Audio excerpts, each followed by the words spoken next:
these companies' earnings per share might not go up for years because they're spending so much and the depreciation is going to be so insane on these companies. I pull you up a heat map year to date, and it looks like this isn't a bad year. This is actually a great year. Look at all the green. I'm not talking about all their stocks are down 10, 20% from all-time highs. No. Send their stocks down 40, 50% and watch how they start to backtrack. These companies are basically going to be spending everything they have in operating cash flow right back out. This is not a stock market crash. This is a stock crash. We don't know where the end is. When does this peak? Does it peak 27, 28, 29? If you look at Amazon's operating cash flow last year, in 2025, it was $139 billion. These stocks, high probability, they're big money makers for me over the next 3 or 4 years. Would you rather buy Bitcoin at 30,000? Would you rather buy Bitcoin at 120,000 like it was, last year? The flapjacks are all over the place. We got a mess out there in the market, folks. Have we hit a bottom for so many stocks that have been absolutely obliterated? We're going to talk about that in this video here today, okay? I got some videos I want to react to. First one up here, Tom Lee. Look at this, Tom Lee in Hong Kong, speaking about his views on where this market's headed from here, stocks, all that good stuff, okay? Looking forward to getting into Dan Ives. Dan Ives with the Europeans talking in London. Oh my gosh, look at this, okay? Dan Ives, software doomsday scenario is extremely overblown. I'm looking forward to reacting to that, share my opinions and perspectives there. Then I want to react to this one from yesterday, actually, Amazon Web Services. Everybody's looking at Amazon stock like, is this stock ever going to go up? Like, it just never goes up, right? And obviously, Amazon's a great company. We all know that, but the stock just never moves. So AWS, we're going to speak about that. I want to share my opinions and perspectives on Amazon, AWS, growth, all those sorts of things. Then I'm going to show you the entire public count, $3.5 million plus account. We'll talk about that. Any moves I have coming in that portfolio, buys, sells, all that good stuff, okay? A lot to go through in this video. I need to just get through this with you guys. I appreciate you for joining me. Only the one thing I need from you is just smash that little like button. If you could just make that little thumbs up button glow, I'd appreciate that in the biggest way. Also, make sure you're subscribed here. Obviously, a lot of developments in the market. We got so much going on. I'm going to try to keep you guys as up to date as possible. Continue to grow your portfolios stronger and stronger each week. You got to make it through wild times in the market, whether the whole market's going through drama or whether it's just certain stocks. You always got to build stronger. Just continue to build stronger, guys, okay? By the way, also, tomorrow's the big day. Tomorrow's the big Valentine's Day sale for the highest end Patreon tier, the gold tier. That's usually a $145 tier. It'll be $49 tomorrow. Only way you can get that tier, pinned comment down there. You got to click on that, put in either your email or phone number, and we'll send over the deal to you for tomorrow. It's only tomorrow. The deal goes out at 6 a.m. Pacific time tomorrow. You'll receive an email or receive a text that, basically you'll have access to the deal essentially, okay? And that's the only way you can get it because I'm not recording a video tomorrow, I can tell you that much, or this weekend in general, okay? Alrighty, so let's get rolling here. Tom Lee up first. U.S. jobs data.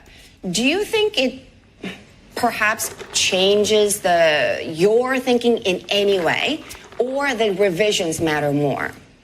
By the way, we had something way bigger happen today than actually this. Do you know what it was? Inflation data. Inflation data definitely came in where we want to see it, right? Which doesn't come as a surprise at all. And that CPI should continue to go down for the next several months, which means 10-year down, baby, which is exactly what I want, certainly, okay? And so that 10-year should continue to go down. Don't be surprised if you see it in the threes very shortly. Both. I think the Fed Chair Powell says he subtracts $65,000 a month from any jobs report because he knows the revisions are negative. But I think that it's not lost on the Fed that AI is sort of wreaking havoc across software now. And that means that jobs losses are soon to follow. So I think the stock market isn't going to care about the labor reports in their minds, because in the back of their minds they're going to say, well, how much of these are going to be lost in the future due to AI? Tom Lee, hold your horses for just a flipping flapjacking moment, sir. Listen, we don't know if AI is disrupting software companies in any way. We haven't seen any of that in the data yet. Let's see what all these companies' earnings come in at over the next quarter and what the guidance comes in at.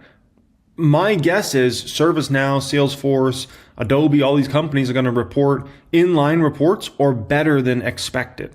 That's my guess on what's going to happen, which, gets away from this narrative of like, oh, these companies are doomed. It's just the market being the market. Do you think Kevin Warsh and his Fed would care more about what AI is doing to the jobs picture and how inflation is sort of behaving at the moment. What are your expectations? Because at the start, and right upon the announcement of his nomination, market was acting like he's a hawk. Correct. You don't agree with that market reaction? Yeah, I mean, I think the market reaction, and I think they're rethinking it, didn't make sense because Trump wouldn't appoint a hawk. But it looks like the new Fed, Warsh, actually does want low rates but a smaller balance sheet. But to me, in 2026, the overarching story is that if jobs are shrinking and AI is wreaking havoc across sectors, remember, software used to eat the world, right? It's a $450 billion sector. Now that's getting eaten by AI. If software shrinks, that's deflation. So I think the inflation picture, and AI is showing it's actually disinflationary. And we get a CPI report in January from this Friday, but core CPI year over year might drop to 2.52. That's the average from 2017 to 2019. We're back to pre-COVID inflation. So I think we have a dovish Fed coming, and then Fed funds rates were like 1.5, 2.0 back then. So I think there's a lot of room to cut rates. So I think it's a disinflationary environment. And when the Fed stays dovish for those reasons that you're just laying out and even go for a couple of cuts later this year, does the market react to that positively? Because it matters why. If AI is eating jobs and AI is affecting software in a negative way, is that a good thing for the markets? Yeah, it is. But it's creating winners and losers. That's what the stock market's trying to figure out. Last year, they were buying the Mag 7. Those are like the armies. This year, people are buying energy, industrials, commodities, power generation, chips. Those are the bullet makers. Why are they doing that? No. We can't just bypass this. Why are they doing that? I'll explain to you exactly why they're doing that. Listen, they're doing that because Mag 7 now, the CapEx is so out of control. Those stocks are almost seen as toxic. People don't want to touch them because they're these companies' earnings per share might not go up for years because they're spending so much and the depreciation is going to be so insane on these companies. So okay, so I'm buying a company that their earnings per share might not even go up over the next several years. It could even go down. They're also talking about potentially taking on loads of debt for these companies because the CapEx is so ridiculous. So wait, I'm going to get into a company that earnings per share might not go up over the next few years. They're probably not going to have any free cash flow for the next several years. And they're probably going to add debt. So all of a sudden Mag 7, or I don't want to say all the stocks in Mag 7, but there's a good enough of them are kind of seen as toxic and we don't want to touch it, right? Then all the SaaS related companies, that's seen as toxic right now in the short term, right? No one wants to touch those because AI might be disrupting. Some of those names, sure, they might get disrupted, right? But many of them are going to make it through just fine. What companies am I talking about? Certainly ServiceNow, in my opinion. Certainly Salesforce, in my opinion, right? Those are two good examples of companies that are going to be just fine long term, in my personal opinion, right? If you're a company that all you got is a feature, I don't know. It might be tougher for you, right? So that's really, you got to go case by case basis with those companies. They're still buying AI, but they're buying the guys that receive the CapEx. I think software may be a net loser, but that they're a distributional consequence of AI. When I know that your outlook for this year is that we're going to do okay in the first half, and then there could be some bear market like a drawdown and then pick back up. So number one, are you sticking to that outlook? Yes. And number two, when that does happen on the U.S. market, how does that affect international markets? I feel like you're spending more time paying attention. Hey, I respect to the lady in Hong Kong. She's actually asking really good questions. She's some of the best questions I've seen Tom Lee get asked. To what's going on international markets, does that have a sort of simple spillover effect to the rest of the world and to Asia, or does international outperform the U.S. again in 2026? I think there's a scenario where the drawdown, we think it's a three-phase market. So let's say we get into the period where the U.S. stock market declines 10, 15, or 20%. A lot of that is probably rotation out of Mag 7. So out of the armies and plowing into industrials, financials, everything else. But Mag 7's 55% of the market, right? That's a big complex. That's probably bullish for non-US because non-US country indices are industrials, materials, everything but tech. So I think it actually is bullish for a non-US. Yeah, and speaking of gold, Tom, a lot of crypto bros, sisters, people, even at consensus, it felt quiet. Maybe it's really the crypto headlines that I've been reading about. And in the event yesterday, just felt more contained and quiet. Perhaps it's really the FOMO over gold and really disappointing price action in crypto space. So my first question, your end of January calls for Bitcoin and Ethereum, they were pretty bullish, but it didn't really materialize. Yeah. What were you looking at? What were some of the factors that you thought would drive up Bitcoin and Ethereum by the end of January? Why January? Okay, so Miss Hong Kong, listen, respect. You're asking great questions. I like that she's putting Tom Lee on the spot, not in a disrespectful way, but just like, hey, you said these things are going to be beast and they were not beast. Like, well, what's going on here, right? I like this. This is a great question, right? Crypto had a price shock in October. And that was, in terms of deleveraging, bigger than November 2022 when FTX failed. That was, in 2022, the bottom for crypto. Crypto was beginning to recover from that carnage because it takes about 6 to 8 weeks. And historically, crypto recoveries are V-shaped. But I think a couple things happened that really hurt us in January. Number one was, in October 10th, we had a tweet about China that over the weekend caused huge ripple effects. Well, we had a Greenland tweet that triggered another cascade of liquidations. So crypto basically got chopped at the knees again.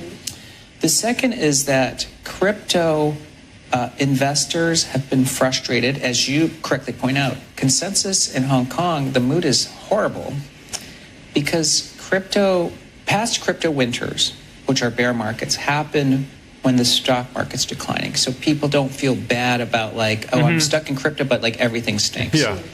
But actually stocks have been okay and gold has been really good. So now people have this egg on their face saying, am I a dunce for staying in crypto when I could have just been buying gold? Well, that is playing into the psychology because gold started to do really well in January. So I think FOMO plus the fact that there's now double negative leverage effects because of Greenland means crypto it looks really like it's bottoming because the fundamental story of crypto is quite positive. Yeah, so, a few things. The Qs, obviously, I always tell you, what do I tell you Bitcoin is? Bitcoin is a call or put option basically on the Qs, right? If the Qs are going up and having a beast time, usually Bitcoin's going to potentially even outperform on the upside. And that's how it's been, for basically the last 10, 15 years, right? On the downside, though, whatever the Qs goes down, usually Bitcoin's a more extreme move than that. And then Ethereum can be even almost like a call or put option on Bitcoin itself, right? And so there's not a lot of excitement in the Qs, which I think can definitely kind of hurt overall excitement and hype in the financial markets. And then you even look at stocks like Palantir and, many of the other stocks that are usually kind of the exciting ones. Look at example like Coinbase, like Robinhood, like Hims, look at a lot of those stocks, Duolingo, Little Dingo. All those stocks have crashed. Even Palantir, if you look at where Palantir's highs were, it was well over $200. I was looking at that stock yesterday, it was $129, right? So, and that's one of the ones that got hit a little less. So there's just Bitcoin, Ethereum, they really need hype, excitement in the financial markets. You don't have that, it's a tough place for those stocks.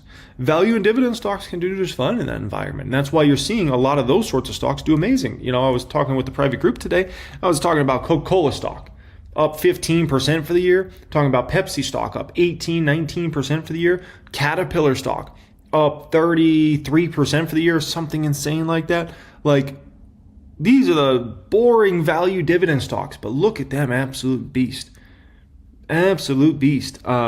Estee Lauder is pushing close to 52-week highs. So, Cheesecake's had an amazing year so far. And, so it's just interesting times. Okay, next one up here. Dan Ives. Follow the CapEx. I mean, the CapEx dollars in big tech, 650, 700 billion.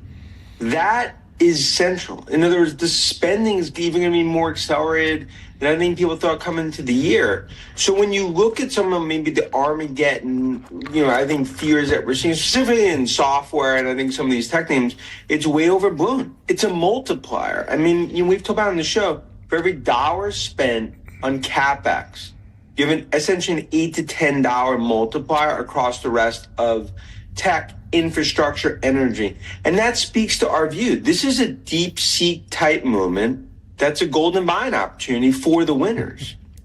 Sure, it's a golden opportunity for the winners. Do I agree with that? 100%. I absolutely do agree with that. But Dan, you admit it as much as I do as well. There's going to be plenty of losers out there as well. It's not just going to be about slam dunk, everyone's going to win. Of course. Look, is Adobe a potential loser? Is software names like, UiPath, some of these other, the pure play names? Yeah.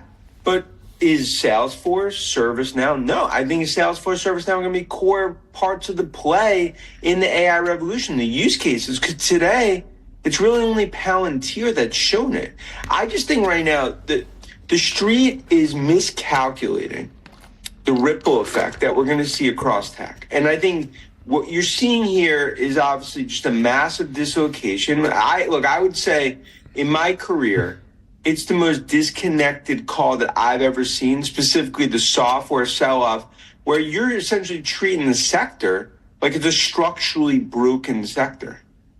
No, come on, Dan. How many times have I used brilliant AI? And I'm there. I get the AI is going to be amazing. I've used brilliant AI software and asking questions that I don't need to ask my tax man. I don't need to go to a consultant for. I don't need to speak to my accountant. I can do it. You gotta love the Europeans, right? Can you notice a difference? Europeans many times can maybe look at it from a little bit more of a cynical point of view, right? A little bit more of something's got to go wrong, something's wrong, right? Something's bad, this is bad.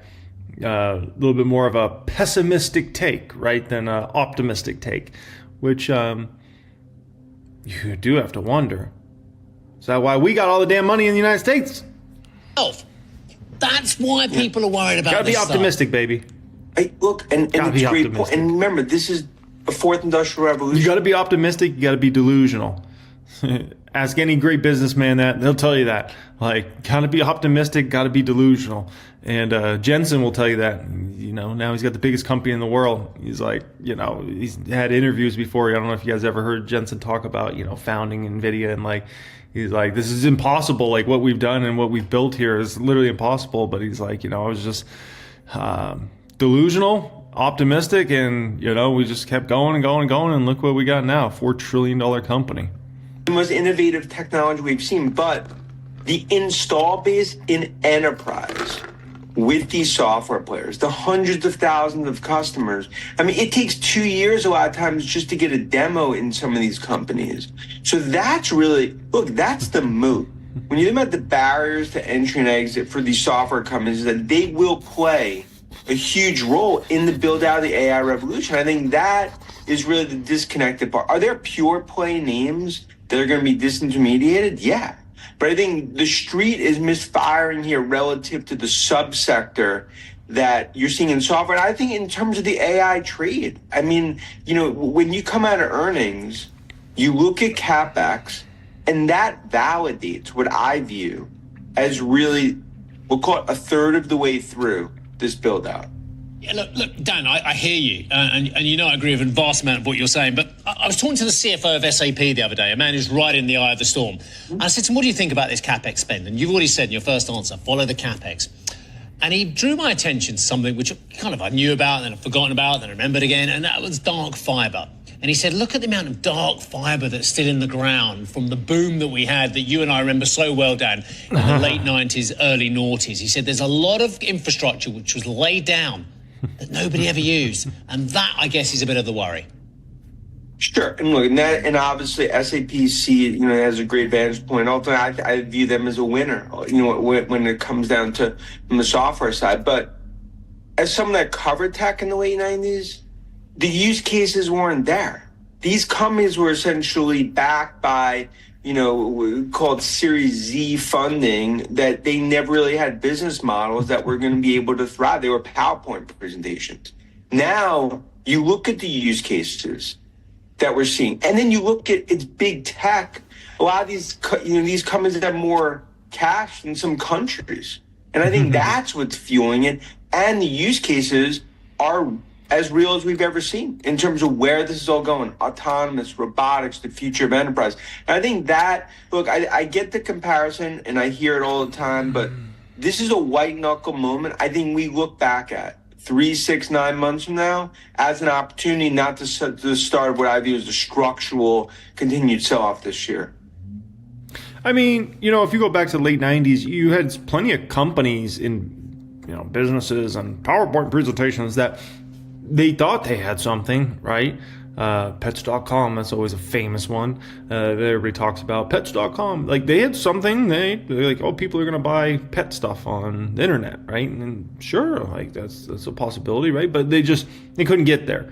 And so I think you'll have the same thing in this wave of you're going to have some companies that make it through, like they had real businesses and they were able to make it to the other side, just like Amazon was, and companies like eBay were, and Yahoo, and a bunch of other companies in the tech bubble days.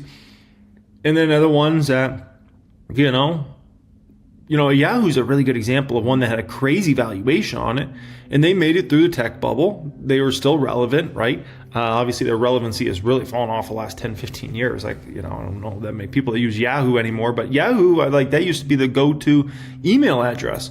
But then, obviously, Google beat them long term. And so those valuations they had back in the day, they never were able to, fill those valuations because of Google McDougal. And so you'll have the same dynamic in this AI wave of like companies that are super successful now on the surface, but maybe their valuations, they're never able to get these sorts of valuations that they're getting this year in 2026. They might never be able to get these again, essentially, right? So, companies like OpenAI, companies like Anthropic, like maybe they can keep growing, and next thing you know, they got $1 trillion valuation, 5 trillion, 10 trillion, like who knows? Like that's always a possibility. But there's also another potential where like this is as good as it gets this year for them. And it is not because no one uses them or they become irrelevant. It's just, they have competitors and like people went too crazy on the valuations, and like that is what it is, right? And you get some waste. AWS. Over to you. Sarah, thanks. Matt Garman, good to see you. First after earnings. I guess I saw you in San Francisco a few days ago, but first time on TV. $200 billion is a lot. Granted, it's not all going to AI, but the lion's share of it is. When we last talked 6 months ago, I think Amazon was getting criticized for not spending enough here. So tell me how your plan for this spending you think is going to give you better long-term value. Well, thanks, John, for having me on. It's nice to see you again. So for us, I'm just as bullish about the AWS business as I've ever been, frankly. And this last quarter, we reported 24% year-over-year growth on a $142 billion run rate. And let's be very crystal clear. That's not good enough. Not with these sorts of CapEx numbers. You need to go 30 plus. Amazon has to go 30 plus this year, AWS growth, for people to start to wrap their heads around the insane levels of CapEx. 24% is not good enough. You need to start, like Amazon needs to boost that to 33%, 35%, 40%. You need to start posting shock and awe AWS numbers because you are now doing shock and awe CapEx spend. So like 20-something%, dude, that's not with this, not when you're spending $200 billion in a 12-month span. Very bullish about how we see customer demand. And as I talk to customers out there, every single customer is seeing more and more demand for moving their workloads to the cloud, putting their data on AWS, and then layering AI on top of that to get value for their business. And so we see demand increasing across a broad set of our business. And remember, for AWS, this demand is not isolated in one. We need to see that. customers. We have tens of thousands, hundreds of thousands of customers that are driving this demand, and all of them are growing pretty rapidly as they're thinking about how they deliver more value to their business. And so we're incredibly bullish on AWS's growth over the next few years. And the $200 billion in CapEx spending, that's to invest in that future for those customers to be able to land their workloads in the cloud, for them to be able to ramp up. We need to build data centers, we buy servers, and so this is an investment for us. It's obviously a large number, but it's something that we think is a really great investment, and it bodes. It's an indication of how bullish we are about the future and the growth of AWS. Now, investors are trying to figure out how to. Yeah, if Amazon can blow this top off and go 30% plus AWS growth, and then push 35, 40, Amazon stock will start moving. It'll start moving up, because then people will be like, okay, yeah, they're spending like a drunken sailor, but look at the growth that's starting to come. You know, if you just reporting growth that's a few percentage points better than what you were reporting, no one's going to get excited about that. Post a 35% AWS growth number, ooh, okay. Then people are going to be, okay, now we see it. They'll buy the stock. Simple as measure that. this horse race between the various hyperscalers, of which you are one, Microsoft. And let's be very clear about Amazon. Always a buy. Always a buy. Is a buy right now. It was a buy yesterday. It was a buy last week, last year, the previous year, 10 years ago, 20 years ago. It's a buy next year, next month, next week. Amazon's one of the few stocks in the market that is always a buy. And sometimes others just don't expect it to necessarily go up in the short term. In that, and there's a percentage growth. There's also the dollar growth. You guys are big, so you move more with each percent than the others do. But what are some of the metrics beneath the surface that you're looking at when you gauge how well you're stacking up competitively with the others? When you're talking to your team, is it those percentages? What is it? The type of business you're winning? What is it? Yeah, it's a couple of those things, I would say. One of them is we definitely look at that diversification of business. We're very focused on how do we get all of the largest enterprises in the world? How do we get all of the startups in the world building on top of AWS? And look at Google McDougal. What an impressive number. And so, you know, that's one of the reasons, if you're wondering, why has Google stock been a beast, right? Why Amazon stock's been a lagger for the past year? Part of it definitely was Google, you know, people got way too depressed about Google. You know, OpenAI is taking them over, like all this stuff, right? But also, look at that's a sort of shock and awe numbers you need to be coming in with. 48%. There we go, baby. 24%. Post a 48% number AWS. Oh, Amazon stock be 300 before you know it. There's others that have some growth that's very concentrated in some of these very large customers, and we have many of them, the OpenAIs, the Anthropics of the world building on us as well. But we're also, I think, for the long-term health of the business, very focused on how do we get every single startup out there building on top of AWS? How do we get every bank? How do we get every healthcare company? How do we get every retail company? How do we get every manufacturing company building on top of AWS in the cloud? And so for that, and there we see AWS winning the vast majority of those times. And as you mentioned, AWS is much bigger than some of the other competitors in the field. And so the percentage growth rate is lower, but in an absolute growth rate, if you look at the absolute dollars added last quarter and the quarter before that and the quarter before that, AWS was bigger than everybody else. And so we continue to grow in absolute dollars faster than our competitors do. That's a great point. Phenomenal, because you could just look at the growth rate and be like, but the dollar amount, that matters as well. And he's telling you the dollar amount is growing faster at Amazon than it is at any other company. Than everybody else. And so we continue to grow in absolute dollars faster than our competitors do. And that's part of it because we are winning many of these workloads, and we continue to see more and more customers accelerating their migration into the cloud. Yeah. This is a big year for Amazon in terms of AWS. You got to come through with the big dog growth numbers, okay? Okay, let's look at public count, talk about this for a moment, okay? This is a portfolio I started back in 2018 inside my private stock group. That is different than my Patreon, by the way. The Patreon, That's the Patreon portfolio. That's different than my private stock group, right? Private stock group's really for people that have $100,000 plus net worth. Patreon's really for people that have less than $100,000 plus net worth, right? So as far as the public count goes, Meta obviously took that position sizing down. I spoke about that on the main channel, Financial Education, a few days ago. So took a big chunk of profits out of that. We've already taken close to $400,000 of profits this year so far. And that's coming off of the biggest year in the public count's history last year, where it took well over $500,000 of profits. So, we're right now, we're already right around $1 million in profits taken between last year and what we've already done this year in the public count. So it's been a good time, right? Now, as far as the public count goes, something I love about this portfolio, it's very well diversified. If you look at how many different businesses I'm in, I got growth companies, I got GVD, right? I got growth stocks, value stocks, and dividend stocks in here.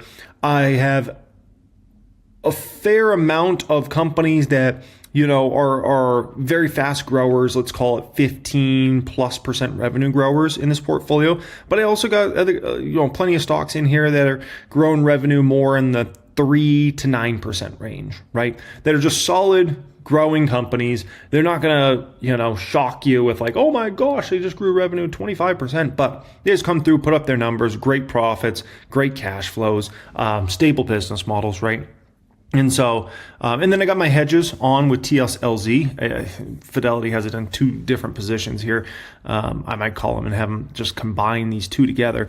But that's my hedge there. So that hedge is about, we can call it $77,000 worth of a hedge there. Just in case, never know what could happen in the market.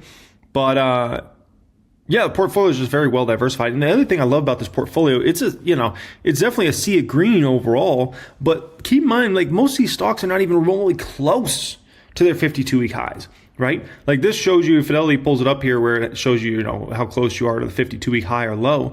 Like these stocks are a long way. The closest thing I have to a 52-week high would be Estee Lauder EL stock. That one's at 108 and the 52-week high is 121. But look at a lot of these stocks. A lot of these stocks are near 52-week lows. So when these stocks go on their next run, just wait. You'll see the public count go 4 quick and then 5 right after. $5 million when these stocks actually go on their next bull run. Because we're not even close to 52-week highs on almost any of these stocks, right? Like look at how many are like near 52-week lows right now. When we go on the next big run, baby, it's going to be a whole lot of fun, and I'll be here to keep you guys up to date with everything going on, okay? Tomorrow's a big day. It's the big Valentine's Day sale. The only way you can get access to that pinned comment down there, click on that, put in your name, email, and or phone number, and we'll send over the deal 6 a.m. Pacific time tomorrow so you have access to it, okay? That's a one day only sale for the gold tier. Look at this. This is just since the beginning of October. We got a market in turmoil, ladies and gentlemen, okay? Take a look at this. Salesforce stock down over 22% just since the beginning of October. Keep in mind, we're not even to Valentine's Day yet. Adobe stock is down 25%. SoFi stock is down 25%. Toast stock has gotten toasted. That stock is down 26%. Shopify is down about 27%. Palantir is down 30%. Netflix is down 35%. ServiceNow down 43.5%. Bitcoin's down 44%. Hood stock is down almost 50% since the beginning of October. Ethereum stock is down 55%, or Ethereum, not Ethereum stock. Ethereum is down 55%. Coinbase is down 59% roughly since that time. Duolingo, Little Dingo, is down 63%. And HIM stock is down 72%. Just since the beginning of October. I mean, we got a full-blown crash in just so many stocks out there. It's incredible, right? And that's not even these stocks from their highs. Like if I pulled you up their highs, the moves down are way more dramatic. I just want to show you since the start of the fourth quarter last year. Like that's incredible, right? How much weakness there is out there. It's incredible. Now, meanwhile, you look at the market in general, and it's fascinating because if like for so many investors out there, they feel like this is like the worst year ever, right? Meanwhile, I pull you up a heat map year to date, and it looks like this isn't a bad year. This is actually a great year. Look at all the green. Stocks like ExxonMobil up 25%. Stocks like Caterpillar up 32%. Stocks like Walmart are already up 20% for the year. You'll be flipping my flapjacks. What in the world's going on out here? Coca-Cola, Pepsi, 18% gains, 14% gains. Oh boy, okay. At the beginning of this video, we're going to talk about stocks. What's going on here in the market, the rotation, the important things to understand about this, and where things head from here, okay? After that, oh my gosh, just by putting that hoodie on the screen, my whole camera just froze. Check this out. Dan Ives on where he sees winners in this market from here. Tom Lee and his opinions on where this market heads from here. Looking forward to hearing his perspectives. And then Goldman Sachs, I thought this was an interesting one from 3 hours ago. We're going to see 4 rate cuts this year. Talk about a call. You know, most people are expecting 1 to 2 rate cuts this year, okay? I'm trying to keep you guys up to date with everything going on. We got a fast-moving market. Only thing I need from you real quick, just hit that little thumbs up icon. That would mean the world to me. Everybody that's already hit that little thumbs up button, thank you so much for that. Additionally, make sure you're subscribed to the channel. Have notifications on because you never know. With how crazy this market is, you never know when I'm just going to drop a video on you, okay? Appreciate you for being here. Oh, pin comment down there, by the way. V-Day sale is coming up here in... couple days, basically. That is to get access to my Valentine's Day sale we're going to have for my gold tier on Patreon. That is for people that, if you have less than $100,000 net worth, great tier for you to join. If you're in your first couple of years of investing, great tier for you to join.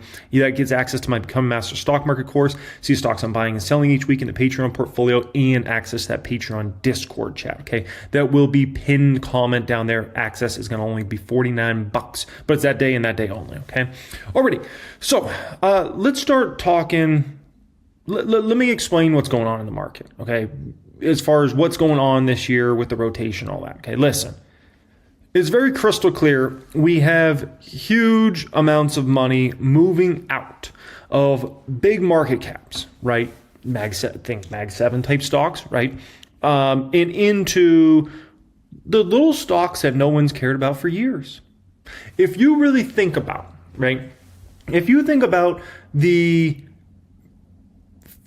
fourth quarter of 2022 to the fourth quarter of 2025, what did it seem like everybody only cared about? Well, I don't know what's going on with my camera today. That's a whole situation, but should I start it over? Should I start over the video? No, we're not starting over the video. We're just going to keep rolling. I don't care if the camera keeps messing up, okay?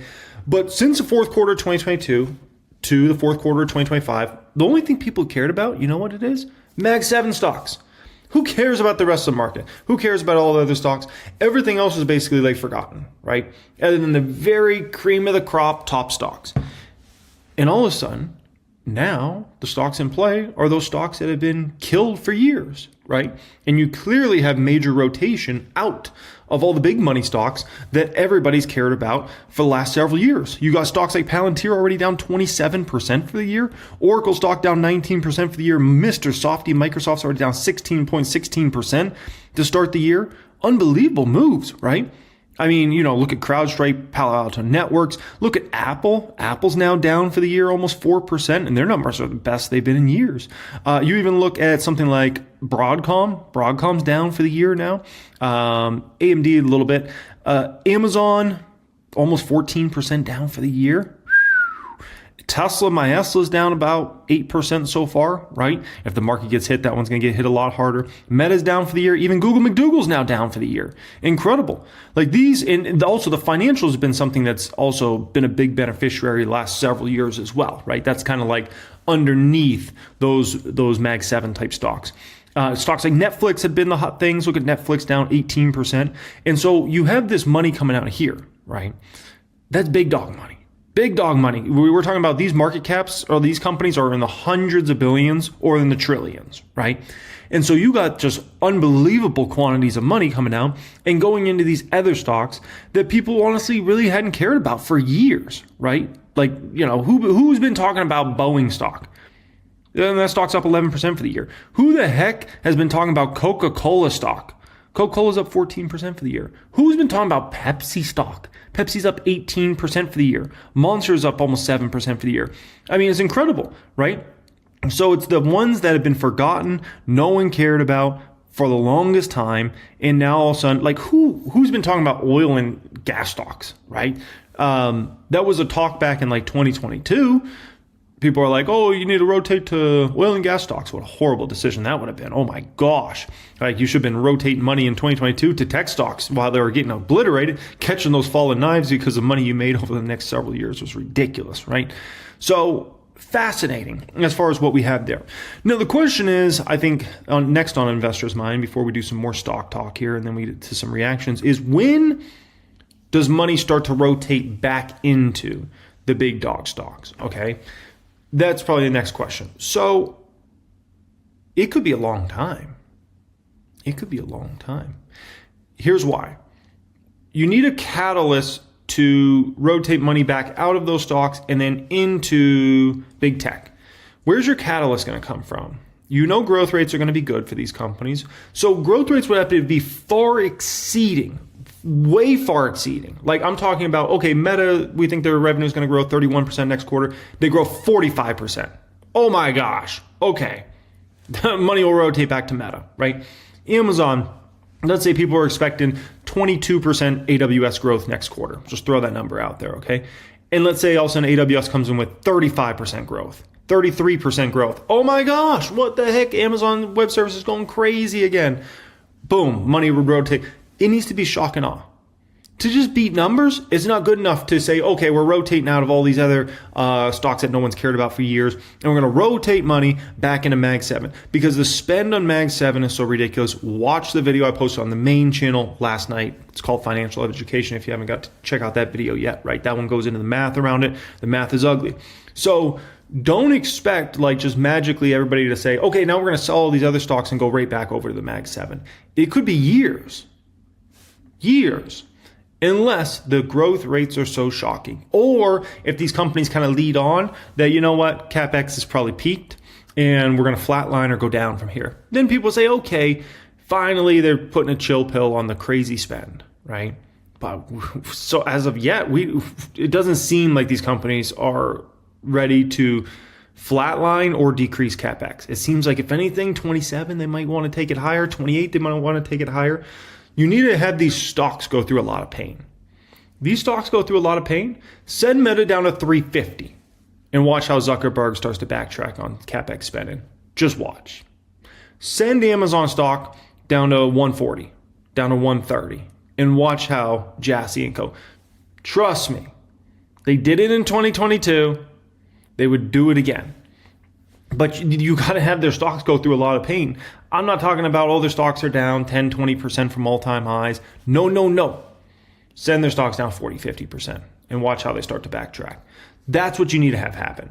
You have that happen, and all of a sudden, watch how their commentary starts to shift. Watch how all of a sudden they start to say, you know what? Yeah, as far as CapEx moving forward, we're going to still spend, but you know what? We're going to moderate this spend in a major way. We might decrease a little bit. We might flatline. Just watch, but you got to go through damage in the stocks. These guys are stubborn. They're stubborn. And they didn't backtrack on that spend until their stocks had been obliterated, right? You know, it wasn't until Zuckerberg didn't really pull the plug until the stock had already been hit, 70%? So he's got a big pain threshold. You know, Amazon in their cutbacks as far as spend went, you know, their stock had to get hit, 40, 50% before finally they started to kind of change the tonality and really watch, spending and whatnot. So just keep in mind, it could be a while. And you could be looking at a better economy for the next few years. No, it's no guarantee. It could get worse. Right? All things are possible. You never know. The economy's crazy. But you just got to understand, all these companies spending fortunes of money, creates a lot of jobs. Those jobs can affect a lot of these industries that maybe have been lagging for years. And the economy could get in a much better spot because these big tech companies are spending every dollar they got coming in, literally. I ran through the math in last night's video. These companies are basically going to be spending everything they have in operating cash flow right back out, right into CapEx. Every penny, maybe even then some. They might even have to go in debt or take cash off their balance sheet. They might have to spend all of their operating cash flow they're going to make for the entire year, which is a crazy sum for these companies because they make the most money. And then they might have to take cash off the balance sheet or issue bonds or take on debt, whatever, to go ahead and and basically fund all of this expansion. So, you know, I think it's harder to be bearish about the economy for the next number of years. I'll say that. You could be bearish about Mag 7 stocks. There's a case to be made there, right? They're spending every dollar they got, and it's going to kill profitability for the next several years. And so unless our revenue really explodes like insane, it's hard to get super excited about those stocks. But man, it's really... Now, you know, there's a lot of pain out there, right? You know, like a stock like Robinhood, that was a stock that was, I mean, gosh, let me pull off some of these for a moment here.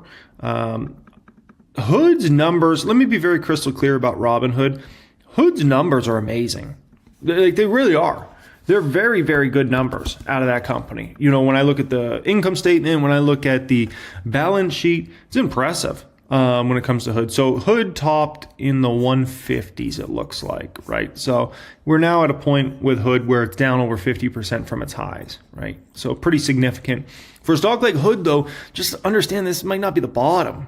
You know, for a stock like Hood, how do you know where the bottom is? You know Hood's at the bottom when Bitcoin bottoms. That's what you know in regards to this. When Bitcoin bottoms, Hood's at the bottom, okay? So that's something to keep in mind here. Now, if we look, you know, NVIDIA's been holding up pretty well. They have been holding up pretty well. Snowflake's another one that's been hit hard. Oh my gosh, look at Snow. So Snow peaked kind of right around the beginning of November, and that stock's now in a 37% drawdown. I mean, goodness, some of these stocks are in a lot of pain. And that's where it starts to feel like you're in a stock market crash, right? But you're not. You're really not. Netflix down from the highs, 42%. I mean, that's incredible. Netflix almost in a 50% drawdown. But keep in mind, in 2022, Netflix, and I don't expect Netflix to do that sort of drawdown, but Netflix in 2022 was in like a 70 to 80% drawdown. Yeah, there's levels, right? Shopify is getting Shopify. Look at this baby now. From its highs, it was back in the kind of October going into November. That one's now down 38%. Shopify's numbers, I don't know if you guys saw those.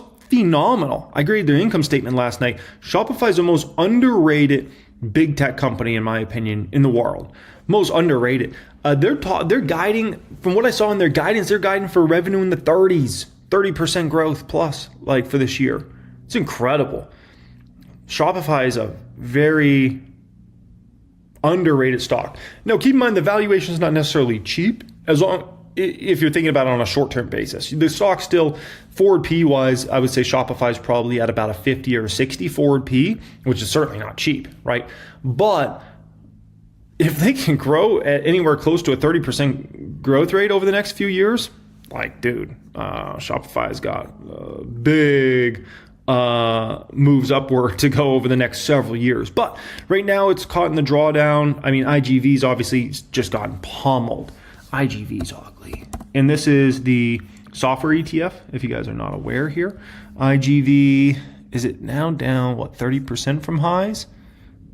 About 31% from highs. I think that was oh no, that was not the highs. The highs was technically right here in IGV. Yeah, 31%. So, incredible. And now IGV on a 5-year, whoa, no way. IGV on a 5 years only up 5% now. That's incredible. Wow. That's how much damage has happened in IGV now at this point in time, right? So if I look at silver's getting pummeled today. Nasty. If I look at my stocks, my worst stock here today is Shopify getting Shopify'd. Win also getting hit pretty hard today. 6% move down there. Look at SoFi. SoFi continues to get pummeled under $20 now at this point in time. Not bad for buyers, but you know, if you're looking to sell SoFi, not so attractive under 20, right? Palantir's under 130, back into the 120s with that one. Kate getting hit a little bit. That one's been a great stock so far this year, though. Obviously, my Tesla hedge is up here today. Estee Lauder's been showing a lot of strength, but Estee Lauder's another good example of a stock that had been killed for years, right? Like, Estee Lauder is up 1.5 miles from the bottom. The bottom was around 49 last year. It's over doubled up since then. But look at how forgotten this stock was and how killed this stock was, right? This stock has a long way to run. A long way to run, because I believe they're going to get back all their profitability they used to have in this company. And so that stock will be going back to a $300+ eventually. It's not happening in one day, but this is just kind of keeping in mind these sorts of stocks that have been dead and forgotten. They're coming back, baby. They're coming back. And that's another one of those stocks that if you think about the economy strengthens over the next few years on a global basis, Estee Lauder is one of the biggest beneficiaries of something like that, right? ServiceNow, if that stock's not at a bottom, it's got to be pretty dang close. Like, come on, man, this has just gotten silly. I think that stock touched 99 today. Just ridiculous. Adobe's another perfect example of that. I mean, it's just getting harder and harder to push Adobe down. I mean, the forward P at Adobe, I think, is around 10 now. It's either 10 or 11, something like that. I mean, this is a company that's got double-digit earnings per share growth for likely the next several years, double digit, and high single digit or very low double digit revenue growth, and super high margins. Like, come on, man. So, it's just wild. Other than that, housing stocks, taking a peek at those here. Enphase is down. Man, Enphase, that's a stock. Oof. People got pummeled on that one. That was a $300+ stock, and at the lows, it went down to, oh my gosh, it went under 30? It was in the 20s. Oh, brutal in regards to that stock, man. Nasty. Toll Brothers holding up so well. Look at Toll Brothers 163. Think about this. Like, the housing market's been dead the last few years, and Toll Brothers still is right around an all-time high, is it not? Pretty much. That's insane. Absolutely insane. Bravo to Toll Brothers. That's all I got to say about that, man. All I got to say about that. Let's take a peek at the 10-year. 10-year today. 4.1. Okay. The 10-year is going the direction we need it to go. When I say we, I'm talking about me personally, okay? Yeah, I mean, I want this 10-year down. Take it down in Chinatown. You know why? Because I got to sign my name on a mortgage in about 30 days from now. I want this baby to go all the way deep into the threes by the time I sign that mortgage. So we'll see.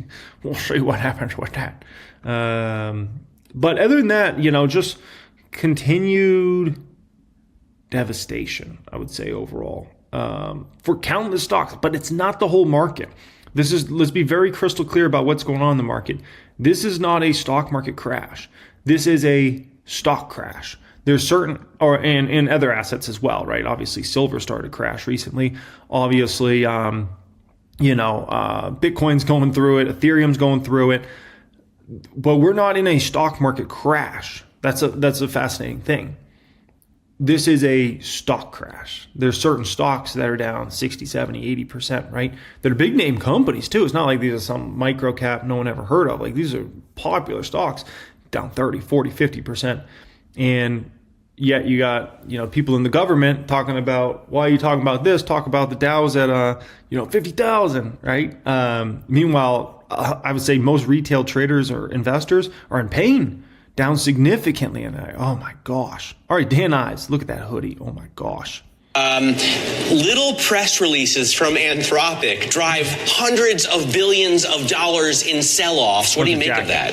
There's a better chance of me beating Elia in figure skating than ultimately Anthropic taking out the software index. I mean, to some extent, look, the hearts and lungs of AI are going to be the use cases. So when you look at ServiceNow, Salesforce, they're going to play instrumental roles in the AI revolution. I mean, I can make an argument like a ServiceNow will be incrementally bigger in the next 2 or 3 years than they are today because of AI. 100%. So I just think there's a view. It's a knee-jerk. Look, on the edges, is it going to disrupt? Yeah.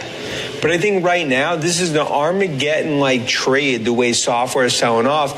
And in our opinion, like in my career, going back to the late 90s, like it is the most head-scratching structural sell-off relative to what I believe is going to be the opposite as it plays out that I've ever seen. I mean, that can't, not really head-scratching. And this is not the first time I've seen this. This happened. I've seen this also. There's a great thing with being in the market a long time, right? I've been in the market, 17, 18 years now. It's a great thing is you've seen cycles.